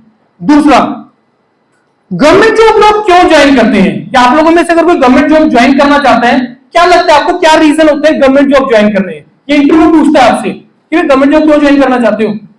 आपको क्या लगता है क्यों गवर्नमेंट जॉब में? कितने लोग हैं जो गवर्नमेंट जॉब में जाना चाहते हैं लेटर स्टेज में लाइफ में कभी भी? या सिविल इंजीनियर तो सारे हाथ खड़े कर दो। नहीं जाना गवर्नमेंट जॉब में? अच्छा, क्यों जाना चाहते हो गवर्नमेंट जॉब में? बैठे बैठे बैठे बैठे तो बोलो क्या है सब। ठीक है, फैसिलिटीज और हाँ पेंशन लग जाती है। और जॉब सिक्योरिटी कोई रीजन है किसी का? किसी का कोई रीजन गवर्नमेंट जॉब ज्वाइन करने का जॉब सिक्योरिटी है? समझ लो जॉब सिक्योरिटी से मतलब निकालते नहीं जल्दी जल्दी, और जितने मर्जी गलत काम कर लो निकालेंगे नहीं। है यही है, यही है। हाँ ना तो बोलो। एक्चुअली आप लोगों को भी आइडिया नहीं है। मे बी अगर आप सेकंड थर्ड ईयर में होते तो आप बोलते सर हाँ जी। 90% बच्चे बोलते हाँ जी। आपको भी आइडिया ही नहीं है। अब मेरा अगला क्वेश्चन ये होता था किस चीज से सिक्योरिटी चाहते हो? कि गलत काम करे और निकाल लेना, इस चीज से सिक्योरिटी चाहते हो? सिर्फ एक मोमेंट आया सर, एग्जांपल देते हैं, पता मेरे को कौन सा? पैंडेमिक का, इसका कोविड का। कि सर देखो कोविड के टाइम पे कितने लोग निकाल दिए थे यार, सेंचुरी के अंदर एक बार हो रहा है वो सिचुएशन आई है। अदरवाइज क्यों निकाल रहे हैं? इफ यू आर कैपेबल, अगर तुम्हारे अंदर कैपेबिलिटी है, अगर तुम किसी कंपनी के एसेट हो, चाहे वो प्राइवेट है चाहे वो गवर्नमेंट है, आपको वो नहीं निकालेंगे, आपको वो कभी नहीं निकालेंगे। आई बात समझ में नहीं आई है? तो पब्लिक सेक्टर ज्वाइन करने की रीजन सबसे बड़ा तो पे स्केल होता है, और इसमें भी जॉब सिक्योरिटी अच्छी होती है, कोई प्रॉब्लम नहीं है जॉब सिक्योरिटी का। और जॉब सिक्योरिटी से कभी डरना नहीं चाहिए लाइफ के अंदर। मतलब किस चीज से सिक्योरिटी तुम चाहते हो? किस चीज का डर है तुम्हें कि मेरे को निकाल देंगे? ये खुद इसका आंसर करके देखना कि किस चीज का डर है यार, क्यों निकालेंगे मेरे को? हाँ, जिसको ये है कि बड़ी मुश्किल से भूल जाए बस, उसके बाद तो पैसा कमाएंगे, उस चीज का तो डर हो सकता है कि अगर पकड़ेंगे यार गवर्नमेंट में निकालते नहीं जल्दी जल्दी, प्राइवेट में 1 मिनट लगाएंगे। ऑब्वियसली तुम गलत काम निकालोगे, करोगे तो चाहे प्राइवेट है चाहे गवर्नमेंट में निकालेगी आप, राइट। बाकी जो आपने बेनिफिट्स बोला वो पब्लिक सेक्टर में गवर्नमेंट से कहीं ज्यादा है।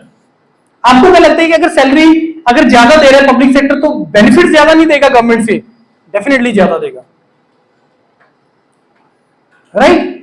और इसमें ग्रोथ भी अच्छी है, ग्रोथ ठीक है।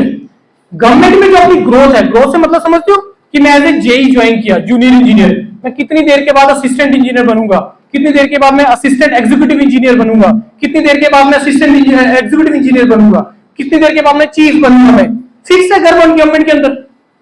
लेकिन प्राइवेट या पब्लिक सेक्टर के अंदर ऐसा नहीं है।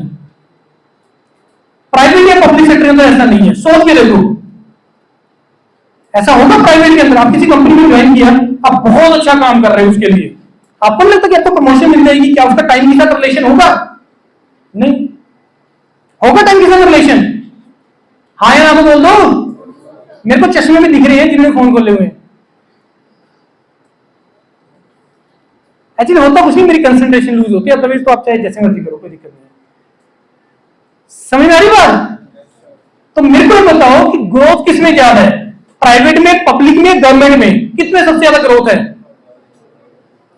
प्राइवेट में यार। इफ यू आर कैपेबल, अगर तुम एसेट हो किसी ऑर्गेनाइजेशन के लिए, सबसे ज्यादा पैसा मिलना ही तुम्हें प्राइवेट में है।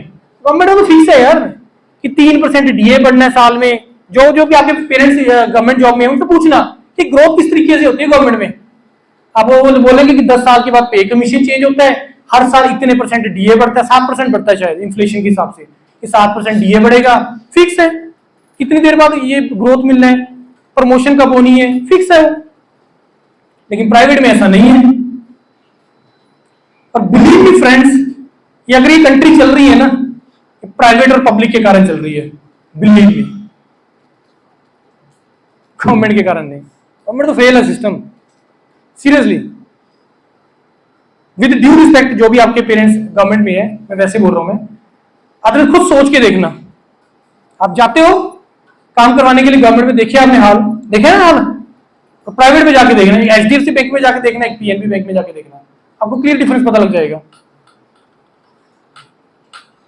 तो अगर तुम चाहते हो ना लाइफ में कुछ अच्छा करना, पैसा कमाना चाहते हो, दुनिया घूमना चाहते हो, तो private is the place, government या पब्लिक सेक्टर में।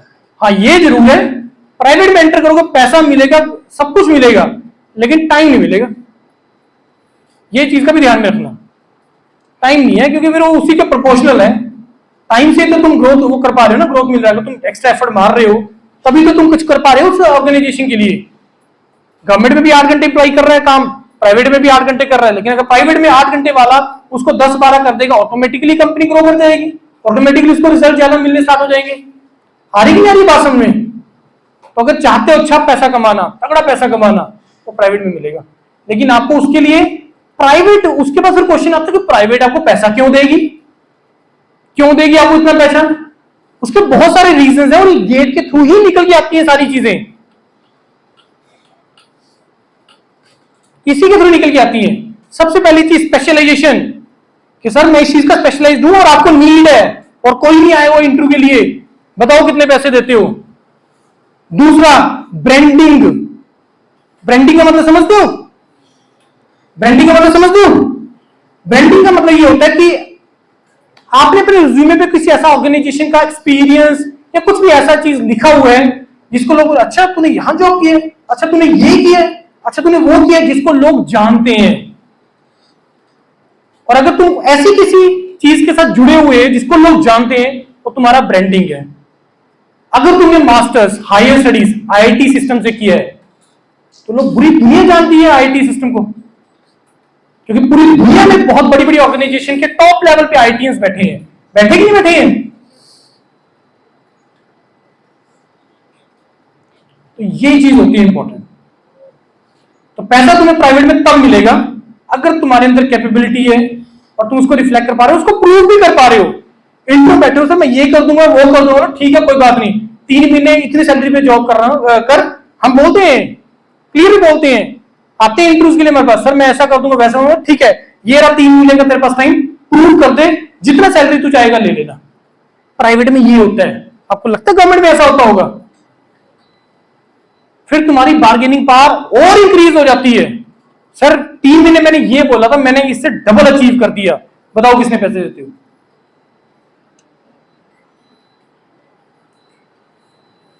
और इसका एक्सट्रीम लेवल है प्राइवेट के ऊपर, पता है क्या है? एंटरप्रेन्योरशिप, अपना बिजनेस, इसका फिर नेक्स्ट लेवल है। लेकिन उसके लिए बहुत तगड़ा तुम्हें एक्सपीरियंस, नॉलेज, बहुत ज्यादा एक्सपोजर चाहिए तुम्हें। वो एक्सपोजर एक जगह बैठ के नहीं मिलेगा, एक्सपोजर यहां से बाहर निकल के मिलेगा। निकल जाओ यहां से बाहर, बीटेक के बाद, ग्रेजुएशन के बाद बाहर, मतलब not the foreign country, IITs में जाओ, आईआईएम्स में जाओ, इंडिया के वर्ल्ड के टॉप इंस्टीट्यूट में जाओ, जाना बहुत आसान है, लेकिन हमें रास्ता नहीं पता। प्रॉब्लम ये है, हमें रास्ता नहीं पता। रास्ता सही फॉलो करो, इंडिया के वर्ल्ड के टॉप इंस्टीट्यूट में तुम जा सकते हो। फिर तुम्हारे ऊपर कोई बंदा इन्वेस्टमेंट करेगा, फिर तुम्हारे अंदर कोई बंदा आपके ऊपर पैसा लगाएगा, अदरवाइज नहीं। इतनी बात समझ में तो आ गई ना? आगे कि नहीं आगे समझ में? बस यही है कि पैसा कमाने का तरीका मैंने तुम्हें बता दिया। और वो जो पैसा, नॉट ओनली द पैसा, आप वो काम करके ही सेटिस्फाई, मतलब जॉब सेटिस्फेक्शन लगा लो या जस्टिफिकेशन जॉब के साथ आप तभी कर पाओगे अगर आप उस जॉब के साथ बाय चॉइस आए हुए हो, तभी कर पाओगे 8 को 12 घंटे काम। अदरवाइज 8 को 6 घंटे करके बोलोगे मैं थक गया, ये होता है। आप लोगों में से अगर कोई लोग क्रिकेट या कोई भी गेम खेलते हो, मतलब जिसमें आपका इंटरेस्ट है, टाइम देखते हो? कभी नहीं देखते, लगे रहते हो। ये चीज जॉब में भी लेके आनी है अपनी, कि ऐसी चीज जिससे करके तुम्हें कोई टाइम का कोई मतलब ही नहीं है कोई, तभी रिजल्ट्स आते हैं, अदरवाइज रिजल्ट्स नहीं आते हैं, अदरवाइज नहीं अप्रूव कर पाओगे किसी के लिए।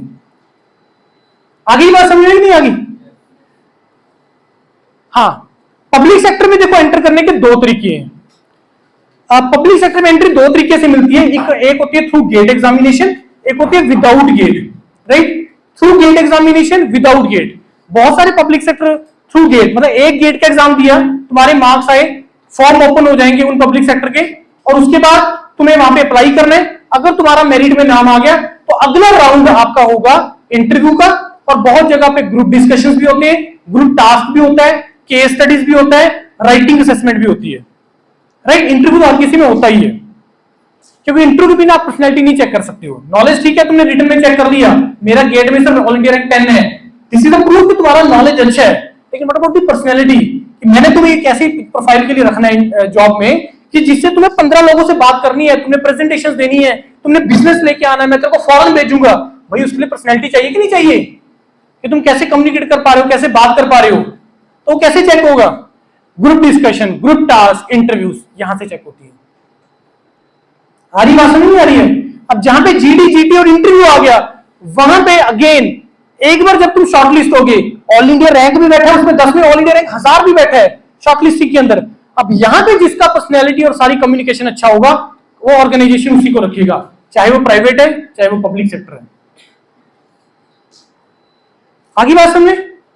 अब यहां पे कुछ और नाम लिखे हुए हैं, हिंदुस्तान एरोनॉटिकल लिमिटेड, मैं बता रहा हूं थोड़ा सा ये कैसे लेते हैं, विदाउट गेट लेते हैं, आईएसआरओ विदाउट गेट होता है, बीआरडीओ थ्रू गेट होता है, बीआरसी गेट के थ्रू भी होता है, विदाउट गेट भी होता है, एचपीसीएल विदाउट गेट होता है, बीपीसीएल थ्रू गेट होता है, भारत इलेक्ट्रॉनिक्स लिमिटेड ये विदाउट गेट होता है, GATE through GATE, IOCL GATE, SAIL GATE, BHEL without GATE, ONGC again through GATE, PGCL, Power Grid Corporation, RITES, NTPC, NPCL, ये सारे के सारे आगे मेजोरिटी थ्रू गेट।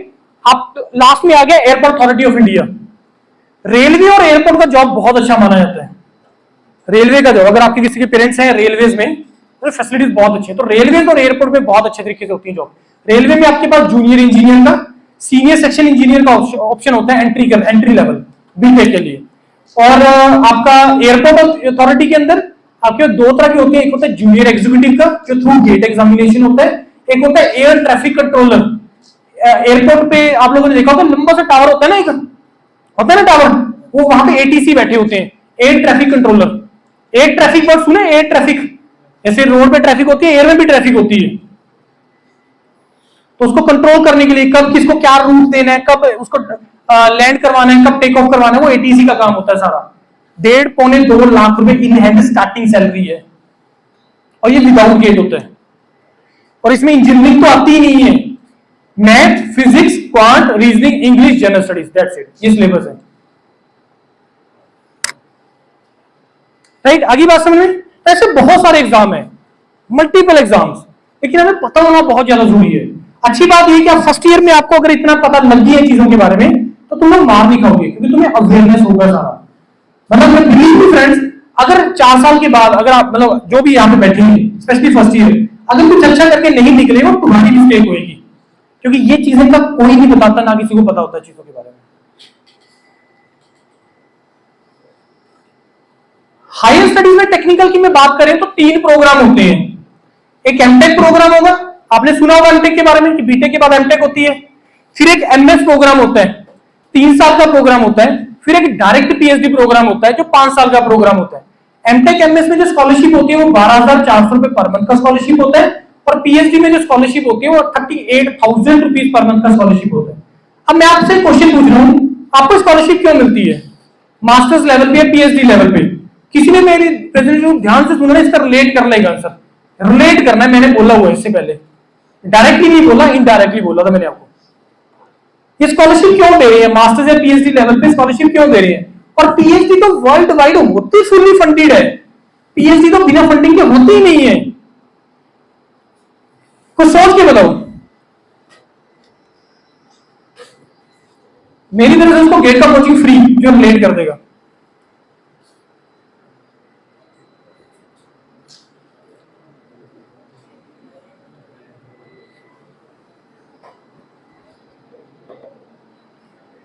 हाँ जी, बैठे बैठ के बता दूं।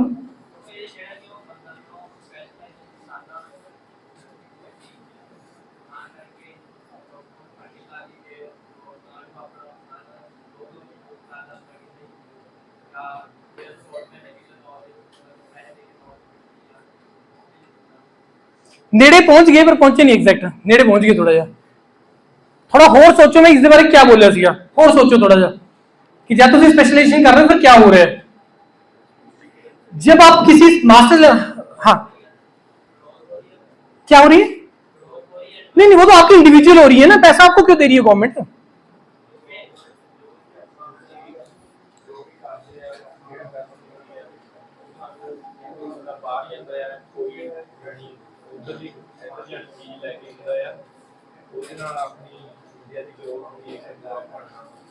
नहीं नहीं नहीं, देखो बड़ा सिंपल सा रीजन है। आपको ये स्कॉलरशिप क्यों दे रही है गवर्नमेंट? आपको गवर्नमेंट स्कॉलरशिप इस चीज के लिए दे रही है, देखो आपको पढ़ने को तो पैसे नहीं दे रही है, बड़ी सिंपल सी चीज है। अब इसको प्रूव कैसे किया जाता है, जस्टिफाई कैसे किया जाता है? दो तरीके से। इसको असिस्टेंटशिप बोलते हैं। दो तरह की असिस्टेंटशिप होती है, एक होती है टीचिंग असिस्टेंटशिप, एक होती है research assistantship, TA and RA. जब आप मास्टर्स में जा रहे हो तो नॉर्मली आपको टीए मिलता है, एमटेक के अंदर टीए मिलता है। मतलब 12,400 रुपए, एक तो ठीक है वो मोटिवेट करने के लिए बच्चे को कि भी तुम ठीक है मास्टर्स में जाओ कि ठीक है बच्चों को लेके कि मेरा खर्चा नहीं होगा, मेरे को घर से और पैसे लेने की जरूरत नहीं पड़ेगी, मेरा खर्चा निकल जाएगा, एक तो वो है ही है। लेकिन अदरवाइज इसको जस्टिफाई कैसे किया जा रहा है? वो जो स्टूडेंट एमटेक कर रहा है उसको टीचिंग असिस्टेंट के लिए 12,400 रुपए मिल रहे हैं, और जो बीटेक के स्टूडेंट हैं, जो प्रोफेसर है वहां पे, उसकी वो हेल्प कर रहा है पेपर चेक करने में, लैब्स वगैरह लेने में। ये एक पॉइंट है, ये रीजन ये डिस्कशन का। मेन चीज होती है आरए, रिसर्च असिस्टेंटशिप। मैंने आपको बोला था कि जब आप मास्टर्स या पीएचडी करते हो तो आपको एक प्रोजेक्ट में काम करना होता है, याद है? अब वो प्रोजेक्ट क्या होता है? वो एक सोसाइटी की प्रॉब्लम होती है, वो इंडस्ट्री की प्रॉब्लम होती है। अब जब इंडस्ट्री की प्रॉब्लम में, मतलब इंडस्ट्री के अंदर कोई प्रॉब्लम आई फॉर एग्जांपल, तो इंडस्ट्री क्या देखेगी कि ये किस टाइप की प्रॉब्लम है, इसका सोल्यूशन मेरे को कौन दे सकता है, तो वो उसका स्पेशलाइज्ड बंदा ढूंढेगी, ढूंढेगी नहीं ढूंढेगी? अब मेरे को बताओ कि किसी चीज का स्पेशलाइज्ड पर्सन, एक आर्टिफिशियल इंटेलिजेंस का स्पेशलाइज्ड पर्सन कहां होगा? इंडस्ट्री के अंदर होगा या यूनिवर्सिटी के अंदर होगा?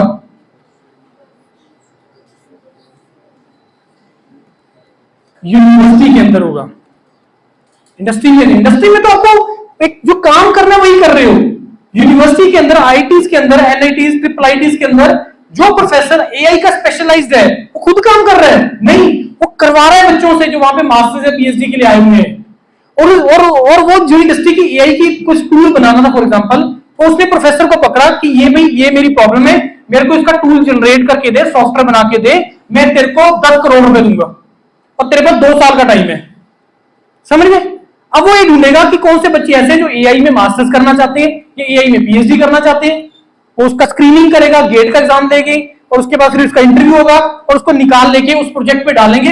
प्रोफेसर सिर्फ उनको असिस्ट करेगा कि ऐसे ऐसे ऐसे ऐसे करो और उसका सोल्यूशन निकालना है हमें। बच्चे कर रहे हैं काम, प्रोफेसर भी कर रहे हैं काम, गाइड कर रहे हैं, इंडस्ट्री की प्रॉब्लम भी सॉल्व हो रही है। और एक्चुअली जो टूल बना उसका फायदा किसको होना है? सोसाइटी को होना है। तो इसमें किसका फायदा हुआ अल्टीमेटली? हर किसी का। ऐसे चलता है ये मॉडल। बच्चे का भी बेनिफिट, प्रोफेसर का भी बेनिफिट, उस कॉलेज का भी बेनिफिट, इंडस्ट्री का भी बेनिफिट, और अल्टीमेटली सोसाइटी का बेनिफिट। बात आ गई नहीं समझ? अब जो उसको असिस्टेंटशिप मिल रही है उस प्रोजेक्ट में, क्योंकि फंडिंग उसको मिली हुई है, गवर्नमेंट अपनी जेब से थोड़ा ना दे रही है, गवर्नमेंट के पास प्रोजेक्ट है, वहां से आ रही है उनको फंडिंग। गवर्नमेंट जेब से नहीं दे रही है, तुम्हें लग रहा हो कि 12,400 या 38,000 अपनी जेब से दे रहे हैं, वो प्रोजेक्ट में से दे रहे हैं आपको। आगे की बात समझे कि नहीं? आगे इस तरीके से सिस्टम चलता है। मैनेजमेंट में एक मेरा क्वेश्चन, मैनेजमेंट क्या चीज है कि जिसमें आपने काम खुद करना होता है या करवाना होता है? मैनेजमेंट क्या है? काम करवाना। पैसे काम करने वाले के ज्यादा होते हैं करवाने वाले के?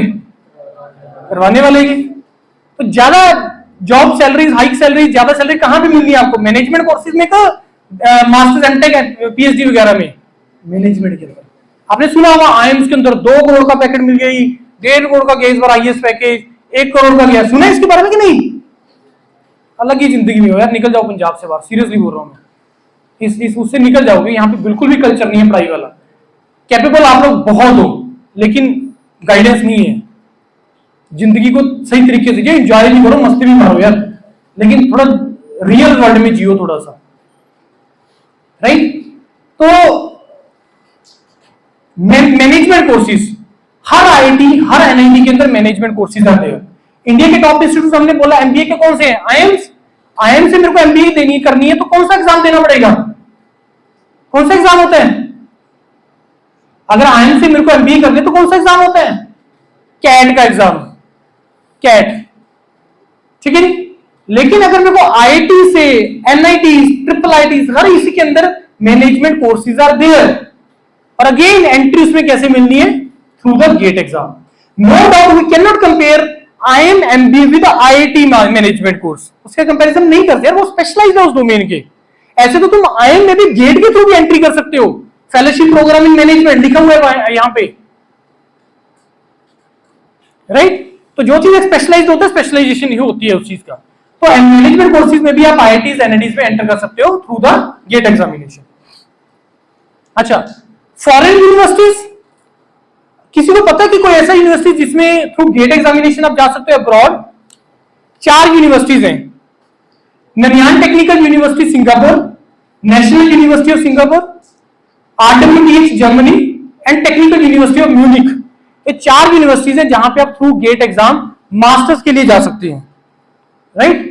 मास्टर्स के लिए आप यहां पे जा सकते हैं थ्रू गेट एग्जामिनेशन। अब प्रॉब्लम कहां पे? देखो रास्ता क्या है अब्रॉड जाने का।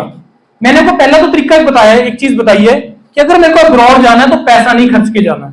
पहली तो दिमाग में लगा लो यार, अपने पेरेंट्स का हार्ड अर्न्ड मनी मत वेस्ट करना, लोन लेके मत जाना, जमीनें बेच के मत जाना। जैसे मैंने बताया ना, इंडिया में एमटेक मास्टर्स 2 तरीके की होती है, एक एमटेक होता है, एक एमएस होता है। एमटेक 2 साल का प्रोग्राम, एमएस 3 साल का प्रोग्राम। ऐसा अब्रॉड में भी होता है, वहां पे 2 कोर्सेज होते हैं मास्टर्स के, एक होता है एम इंजीनियरिंग, एक होता है मास्टर्स इन साइंसेस। एमएस में स्कॉलरशिप होती है, एम इंजीनियरिंग में स्कॉलरशिप नहीं होती है, और ये हमें पता ही नहीं होता है। और ये जो पूरे पंजाब में जितने भी एजेंट्स बैठे हैं, इनको 1 रुपए का नहीं पता इन चीजों के बारे में, क्योंकि उनका पर्पस वो सिर्फ वो काम कर रहे हैं जैसे उनको डिमांड आ रही है। उनके पास अगर कोई बंदा जाता होगा, क्या बोलता है उसके पास कस्टमर कि मुंडे ने बाहर जाना है, ऑस्ट्रेलिया भेज दो, ये बोलते हैं ना।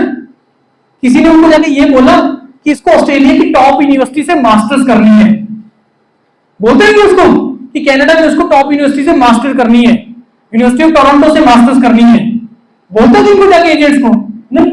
तो अगर नहीं बोलेगा तो सप्लाई वैसी नहीं देंगे, it's only demand and supply.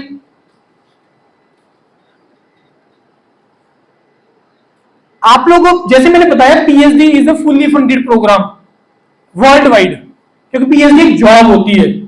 38,000 रुपए 1 महीने का आपको दे रहे हैं, इंडिया के हिसाब से बड़ा अच्छा अमाउंट है, लेकिन अब्रॉड में पीएचडी के लिए 2,500 से 3,000 यूएस डॉलर का स्कॉलरशिप मिलता है 1 महीने का पीएचडी में, और खर्चा तुम्हारा 1200-1500 से ज्यादा नहीं है, 1000-1500 बचते हैं। $1,000 मतलब यूएस के हिसाब से 80,000 प्लस हो जाता है, सेविंग है ये। और जाने का खर्चा 1.5-2 लाख से ज्यादा नहीं है, 1.5-2 लाख, इससे ज्यादा नहीं है, लेकिन हमें तरीका पता होना चाहिए। अब ज्यादा फंडिंग तो देखो आपको पीएचडी में ही मिलेगा। अब पीएचडी में एंट्री आपको 2 तरीके से है, ध्यान से सुनना मेरी बात को।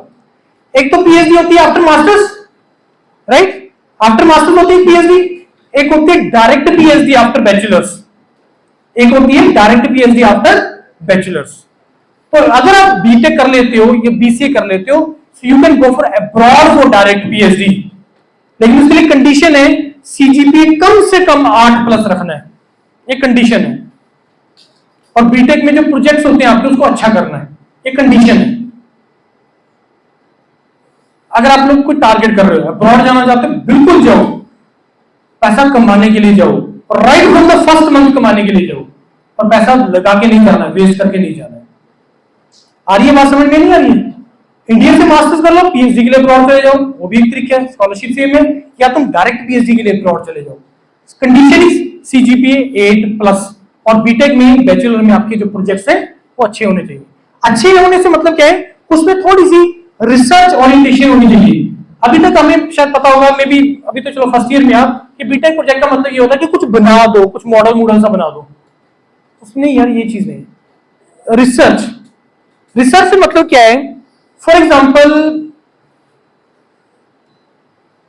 हम लेते हैं इस माइक का बैटरी लाइफ, या इसके अंदर भी बैटरी डली हुई है ना, डली है ना बैटरी। मेरे को इसकी बैटरी की लाइफ इंक्रीज करनी है। नो डाउट ये प्रोजेक्ट बहुत अलग तरीके का, मैं एग्जांपल दे रहा हूं मैं। तो रिसर्च का मतलब क्या है कि इसके अंदर जो चीजें डली हुई है, लिथियम वगैरह जो भी डला हुआ है, कुछ प्रोपोर्शन के साथ डला होगा किसी न किसी और चीजों के साथ, राइट? है ना? तो अब उसकी अगर कंपोजिशन हम चेंज कर करके देखें और जिससे थोड़ी सी उसकी लाइफ बढ़ जाए, और उसका हमने रिजल्ट आउटकम दे दिया कि अगर हम ये कंपोजिशन रखेंगे तो ये आउटकम आएगा। ये एक फाइंडिंग है इस सोसाइटी की। आपको लगता है सोसाइटी की प्रॉब्लम सॉल्व हो रही है?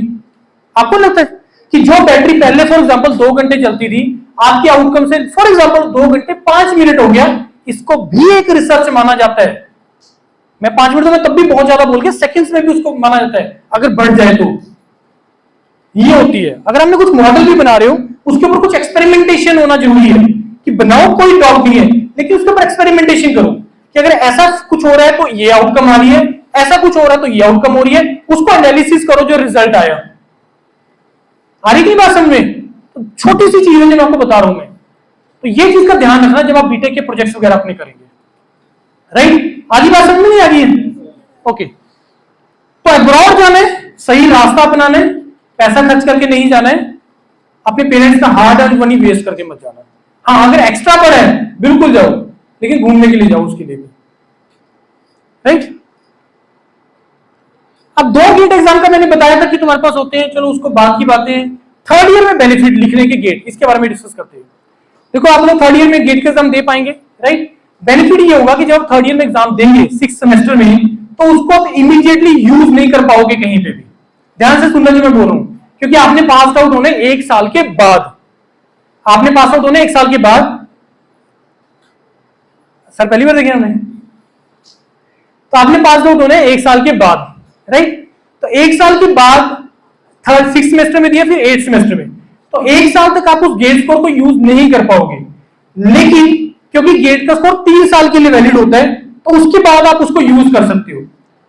पहला पॉइंट। दूसरा, जब आप थर्ड ईयर में गेट दे देंगे, तो गेट देने के बाद आपके पास एक स्कोर कार्ड आता है, और फिर आप 8 सेमेस्टर में भी ट्राई करोगे, उसमें भी स्कोर कार्ड आएगा। तो दोनों में से जो सा बेस्ट आएगा उसको आप यूज करोगे। तो आपके पास एक एडिशनल एक ऑप्शन हो जाता है, या एक लगा लीजिए एक चॉइस हो जाता है। प्रोबेबिलिटी आप लोग सबको पढ़ के आए हो ना? पढ़ के आए ना प्रोबेबिलिटी? कॉइन है, टॉस कर रहा हूं, हेड आना चाहिए, 1 चांस दे रहा हूं, दूसरे केस में 2 चांस दे रहा हूं। किस केस में प्रोबेबिलिटी ज्यादा होगी? सेकंड केस में। ये भी वही चीज है कि तुमने थर्ड ईयर में गेट का एग्जाम दिया, तुम्हारे पास एक चॉइस वो था, आपके पास ऑप्शन था, फिर फाइनल ईयर में फिर से दे दिया, तो 2 आ गया आपके पास उसको करने के लिए, एग्जाम देने के लिए। तो तुम 2 में से एफर्ट थर्ड ईयर में भी मारना है, एफर्ट फाइनल ईयर में भी मारना है। तो जिसमें एक्स्ट्रा एफर्ट आएगा, जिसमें ज्यादा रहेगा, उसको आप यूज कर लेना अकॉर्डिंगली। आगे की बात समझ में नहीं आ रही? तो थर्ड ईयर में एग्जाम देने का ये बेनिफिट। दूसरा बेनिफिट, नेक्स्ट बेनिफिट, कि जब एग्जाम देंगे गेट का प्रिपरेशन, तो कॉलेज के करिकुलम तो यार वैसे ही कवर हो जाने हैं, जो मे बी आप फाइनल ईयर में 7th 8th सेमेस्टर में पढ़ोगे, जिसमें से 1 सेमेस्टर तो आपका ट्रेनिंग ही होता है, तो उस सब्जेक्ट को आप एडवांस में पढ़ लोगे, तो कॉलेज में उसका एडिशनल बेनिफिट आप लोगों को होगा, राइट? तो थर्ड ईयर में गेट एग्जाम देने के बहुत ज्यादा एडवांटेजेस है। उसके बाद हायर स्टडीज, बैचलर करने के बाद मैं बोलूंगा किसी भी कॉलेज में मैं जाता हूं, 10-15% मैं मैक्सिमम लेके चल रहा हूं, 10-15% बच्चे ऐसे होते होंगे जिनको जॉब का इमीडिएटली नीड है। मे भी बहुत लोग, मे भी शायद आप लोगों में से कुछ लोन लेके आए होंगे, या कोई भी और रीजन, जिनको पैसे का इमीडिएटली नीड है बीटेक करने के बाद, और वो फिगर मैक्सिमम 10 से 15% है। 10 से 15, इससे ज्यादा नहीं होगा, बिलीव मी। कंडीशनल कि बीटेक के बाद आपको कोई एक ऐसी ऑप्शन मिल जाए जिसमें तुम अपना खर्चा निकाल लो। ध्यान से सुनना, जिसको पैसे का नीड है 10 से 15% में मैक्सिमम लेके चल रहा हूं, लेकिन बाकी जो बच गए 80-85% बचे, अगर सपोज वो अपना खर्चा खुद निकाल लें और साथ में अपना वो वैल्यू एडिशन कर रहे हैं। वैल्यू एडिशन 2 तरीके से, मैं दोनों में एडिशन बोल चुका हूं मैं। पहला स्पेशलाइजेशन, दूसरा ब्रांडिंग। पहला स्पेशलाइजेशन, दूसरा ब्रांडिंग। अगर ये तुम कर पा रहे हो सोच के देखना, घर से कभी प्रेशर नहीं आएगा कि तू क्या कर रहा है, बीटेक कर लिया, जॉब ले ले, नौकरी कर ले, कभी प्रेशर नहीं आएगा। और ये प्रेशर आप लोग खुद क्रिएट करते हो, बिलीव मी। आज मैं यहां पे प्रेजेंटेशन दे रहा हूं, मे भी आप लोगों से बहुत लोग घर जाके डिस्कस करेंगे कि आज तो एक सर आए थे, उन्होंने ऐसा ऐसा बताया, ऐसा ऐसा मेरे को करना है। मैं भी सोच रही हूं कि मैं भी सोच रहा हूं कि मेरे को बीटेक के बाद मास्टर्स करना है, मेरे को गेट का एग्जाम देना है, मेरे को पब्लिक सेक्टर जाना है, मेरे को गवर्नमेंट जॉब, पीएसपीसीएल में जो असिस्टेंट इंजीनियर का जो गवर्नमेंट जॉब है वो गेट के थ्रू होता है। हरियाणा के अंदर जो इलेक्ट्रिसिटी डिपार्टमेंट में असिस्टेंट इंजीनियर है वो भी गेट के थ्रू होता है। तो सर ने ऐसा ऐसा बताया, मेरे को भी गेट का एग्जाम देना जी। अब आपने क्या कर दिया, एक अपने ऊपर प्रेशर क्रिएट कर लिया, पता लग गया आपको, एक होप दे दी आपने। अब आपके पेरेंट्स और 10 लोगों से डिस्कस करेंगे, सोच के देखना कैसे सिस्टम चलता है। आपके पेरेंट्स और भी डिस्कस करेंगे कि मेरे बच्चे ने आज मेरे को ये बताया, एक ऐसी ऑप्शन होती है जी, उसके थ्रू ऐसा ऐसा होता है, करेंगे ना, बिल्कुल करते हैं।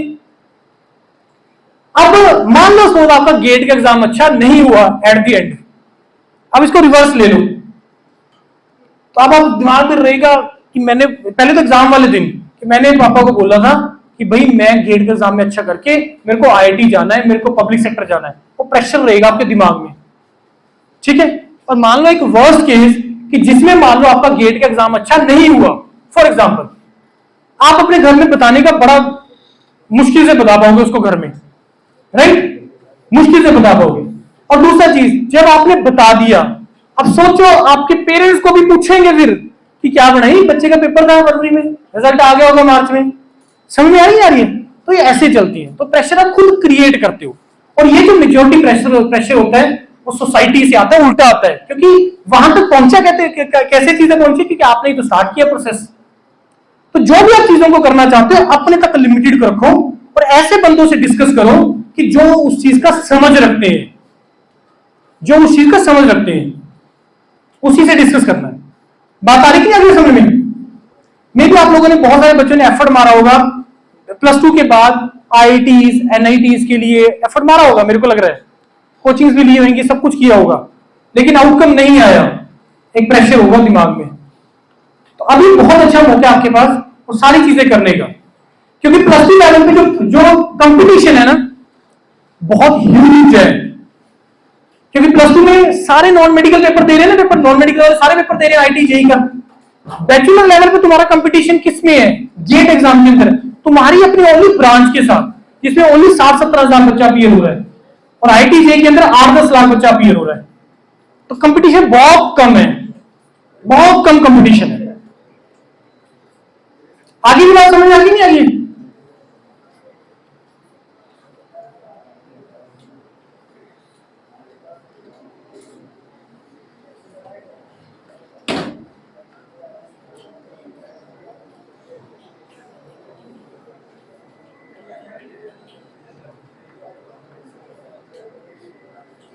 एंड करते हैं 5 मिनट में।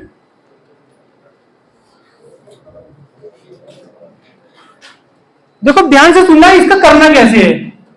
इसके लिए कोई ऐसे कोचिंग वगैरह का रिक्वायरमेंट नहीं है, क्योंकि कोई भी जो एग्जाम निकलता है वो सेल्फ स्टडी से निकलता है। प्रिपरेशन स्ट्रेटेजी क्या है, जैसे मैंने आपको बताया कि जितना भी इसका सिलेबस है वो सारा का सारा वही सिलेबस है जो आप लोग नॉर्मली पढ़ते हैं, ठीक है। बात आ गई समझ में? या ब्रेक लेने आपको 5-10 मिनट का, अगर आपकी कंसंट्रेशन दूर हो।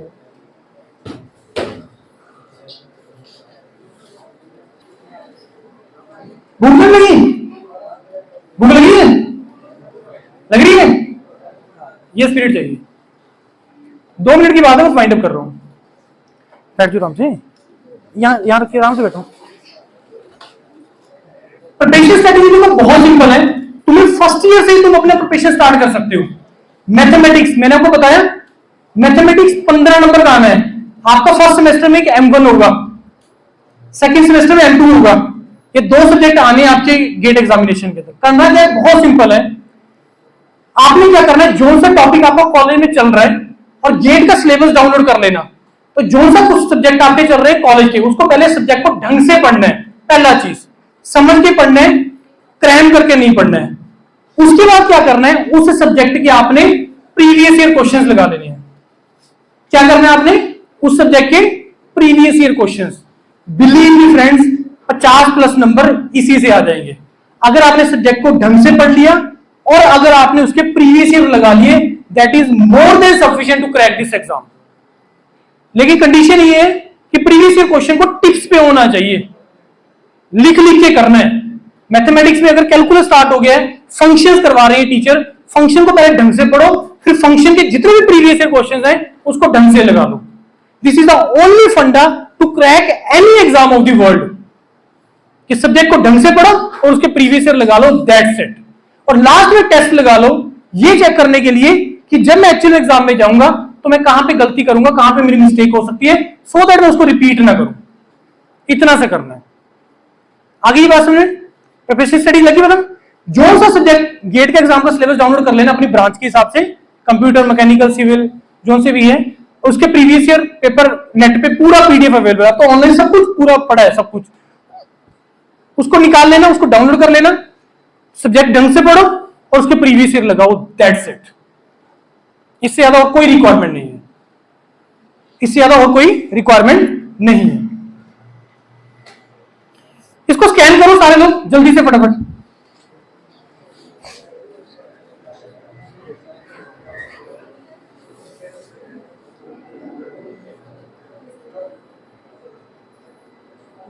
जल्दी करो, जल्दी जल्दी करो, भूख लग रही है आपको।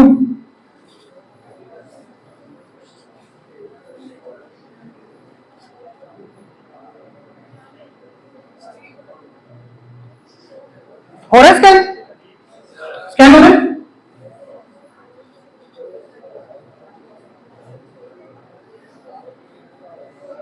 अब ये एक ऐसा प्लेटफॉर्म है, योर पीडीएफ देखो सस्टेनेबल होना चाहिए ना, मॉडल को किसी को मैंने बताया ना सस्टेनेबल।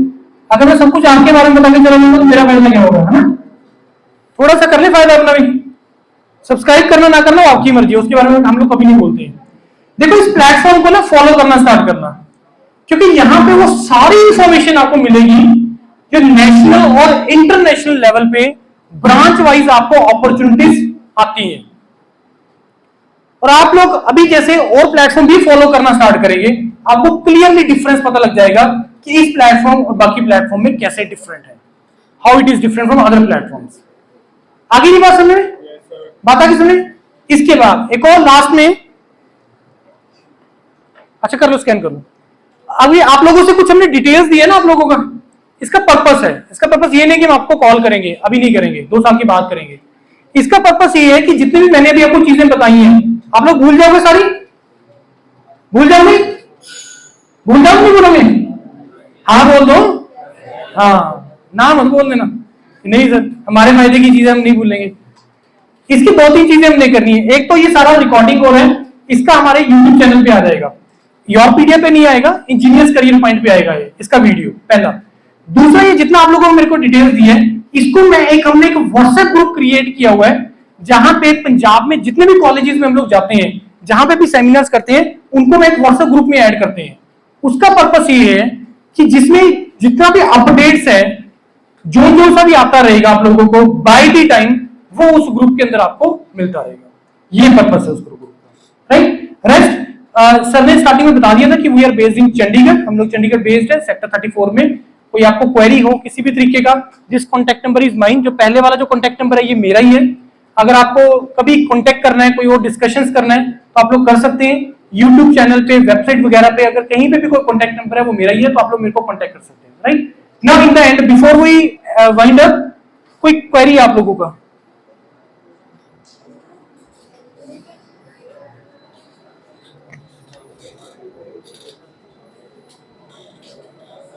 एनी क्वेरी, कोई आपका कोई डाउट, कोई क्वेश्चन दिमाग में आया हो? कोई भी उल्टा सीधा पूछो यार, जो भी पूछना चाहते हो।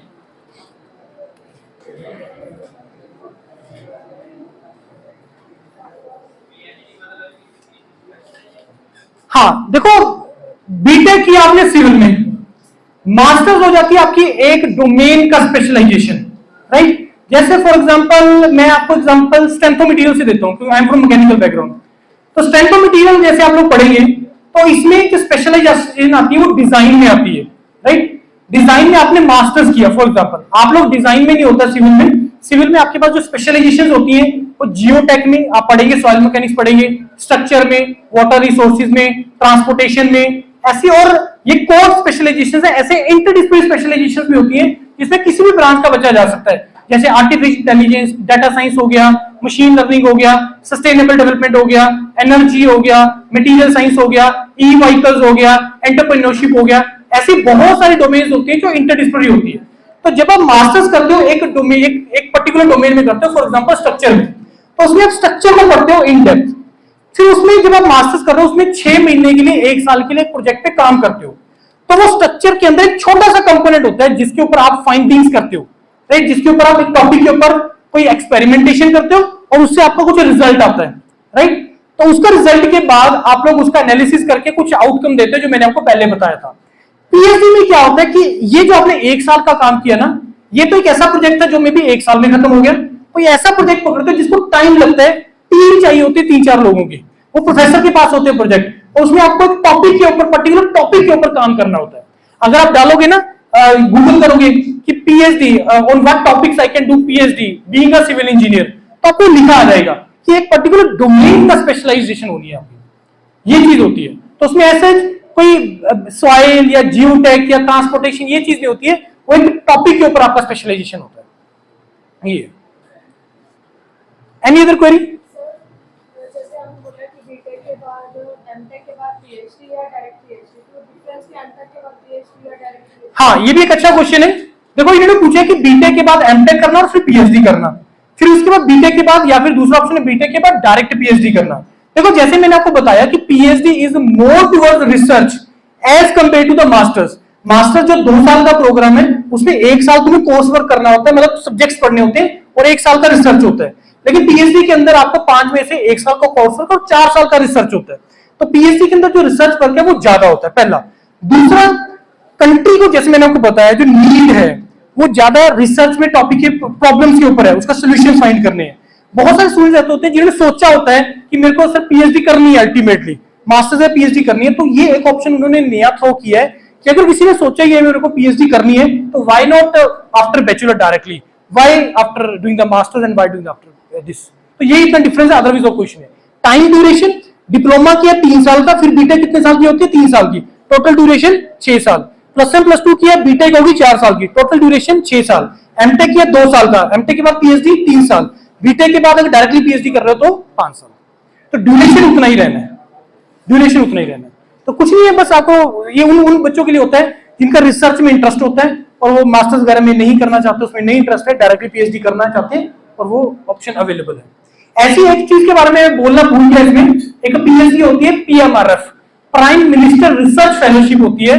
फेलोशिप प्रोग्राम है ये, 5 साल का प्रोग्राम, जिसमें आपको 70,000 रुपीज पर मंथ का स्कॉलरशिप होता है। ये पीएचडी प्रोग्राम होता है, उसके बारे में डिस्कशन करना रह गया था। तो उसमें 70,000 होता है, उसमें बहुत प्रोजेक्ट्स हैं। आप पीएमआरएफ वेबसाइट खोलना, prime minister research fellowship website खोलना, उसमें दिए हुए लिस्ट ऑफ प्रोजेक्ट्स क्या क्या है। आप अपने बीटेक के आपको प्रॉब्लम आएगा जब 3rd ईयर फाइनल ईयर में जाएंगे, कि सर मैं किस टॉपिक पे प्रोजेक्ट बनाऊं, किस टॉपिक पे काम करूं, सब कुछ पड़ा है यार वहां पे देखो क्या रिसर्च चल रही है, किसमें, उसमें छोटा सा एक पार्ट पकड़ लो, उसको करना स्टार्ट कर दो। ऐसे निकल जाती हैं चीजें, right. Could you any other question? चीजें समझ में आई? कुछ समझ में आएगी चीजों कुछ? अच्छी बात यह कि इस लेवल पे तुम्हें चीजें पता लग रही हैं, और लेकिन इसका फायदा उठाना, मतलब इस प्रेजेंटेशन फायदा उठाना, हम करते रहेंगे, बार बार आते रहेंगे, कोई दिक्कत नहीं है, दरवाजा खड़काते रहेंगे, सर को तंग करते रहेंगे, और लेकिन आपके बेनिफिट के लिए। मतलब पॉइंट वही है कि सस्टेनेबल मॉडल होना जरूरी है, हर किसी का फायदा होना जरूरी है, तभी ये सिस्टम सस्टेन करेगा, अदरवाइज ये फेल हो जाएगा टोटली, राइट। चलो, बहुत अच्छा लगा यार आपसे बात करके, बहुत अच्छे से आप लोगों ने सुना है, मेरी बात भी मानी है, फोन भी बंद किए हैं बीच में। चलो, कोई बात नहीं, उससे होता कुछ नहीं, कंसंट्रेशन इधर उधर हो जाता है, अदरवाइज कोई वो नहीं है, राइट। चलो, thank you and all the best to all of you, thank you.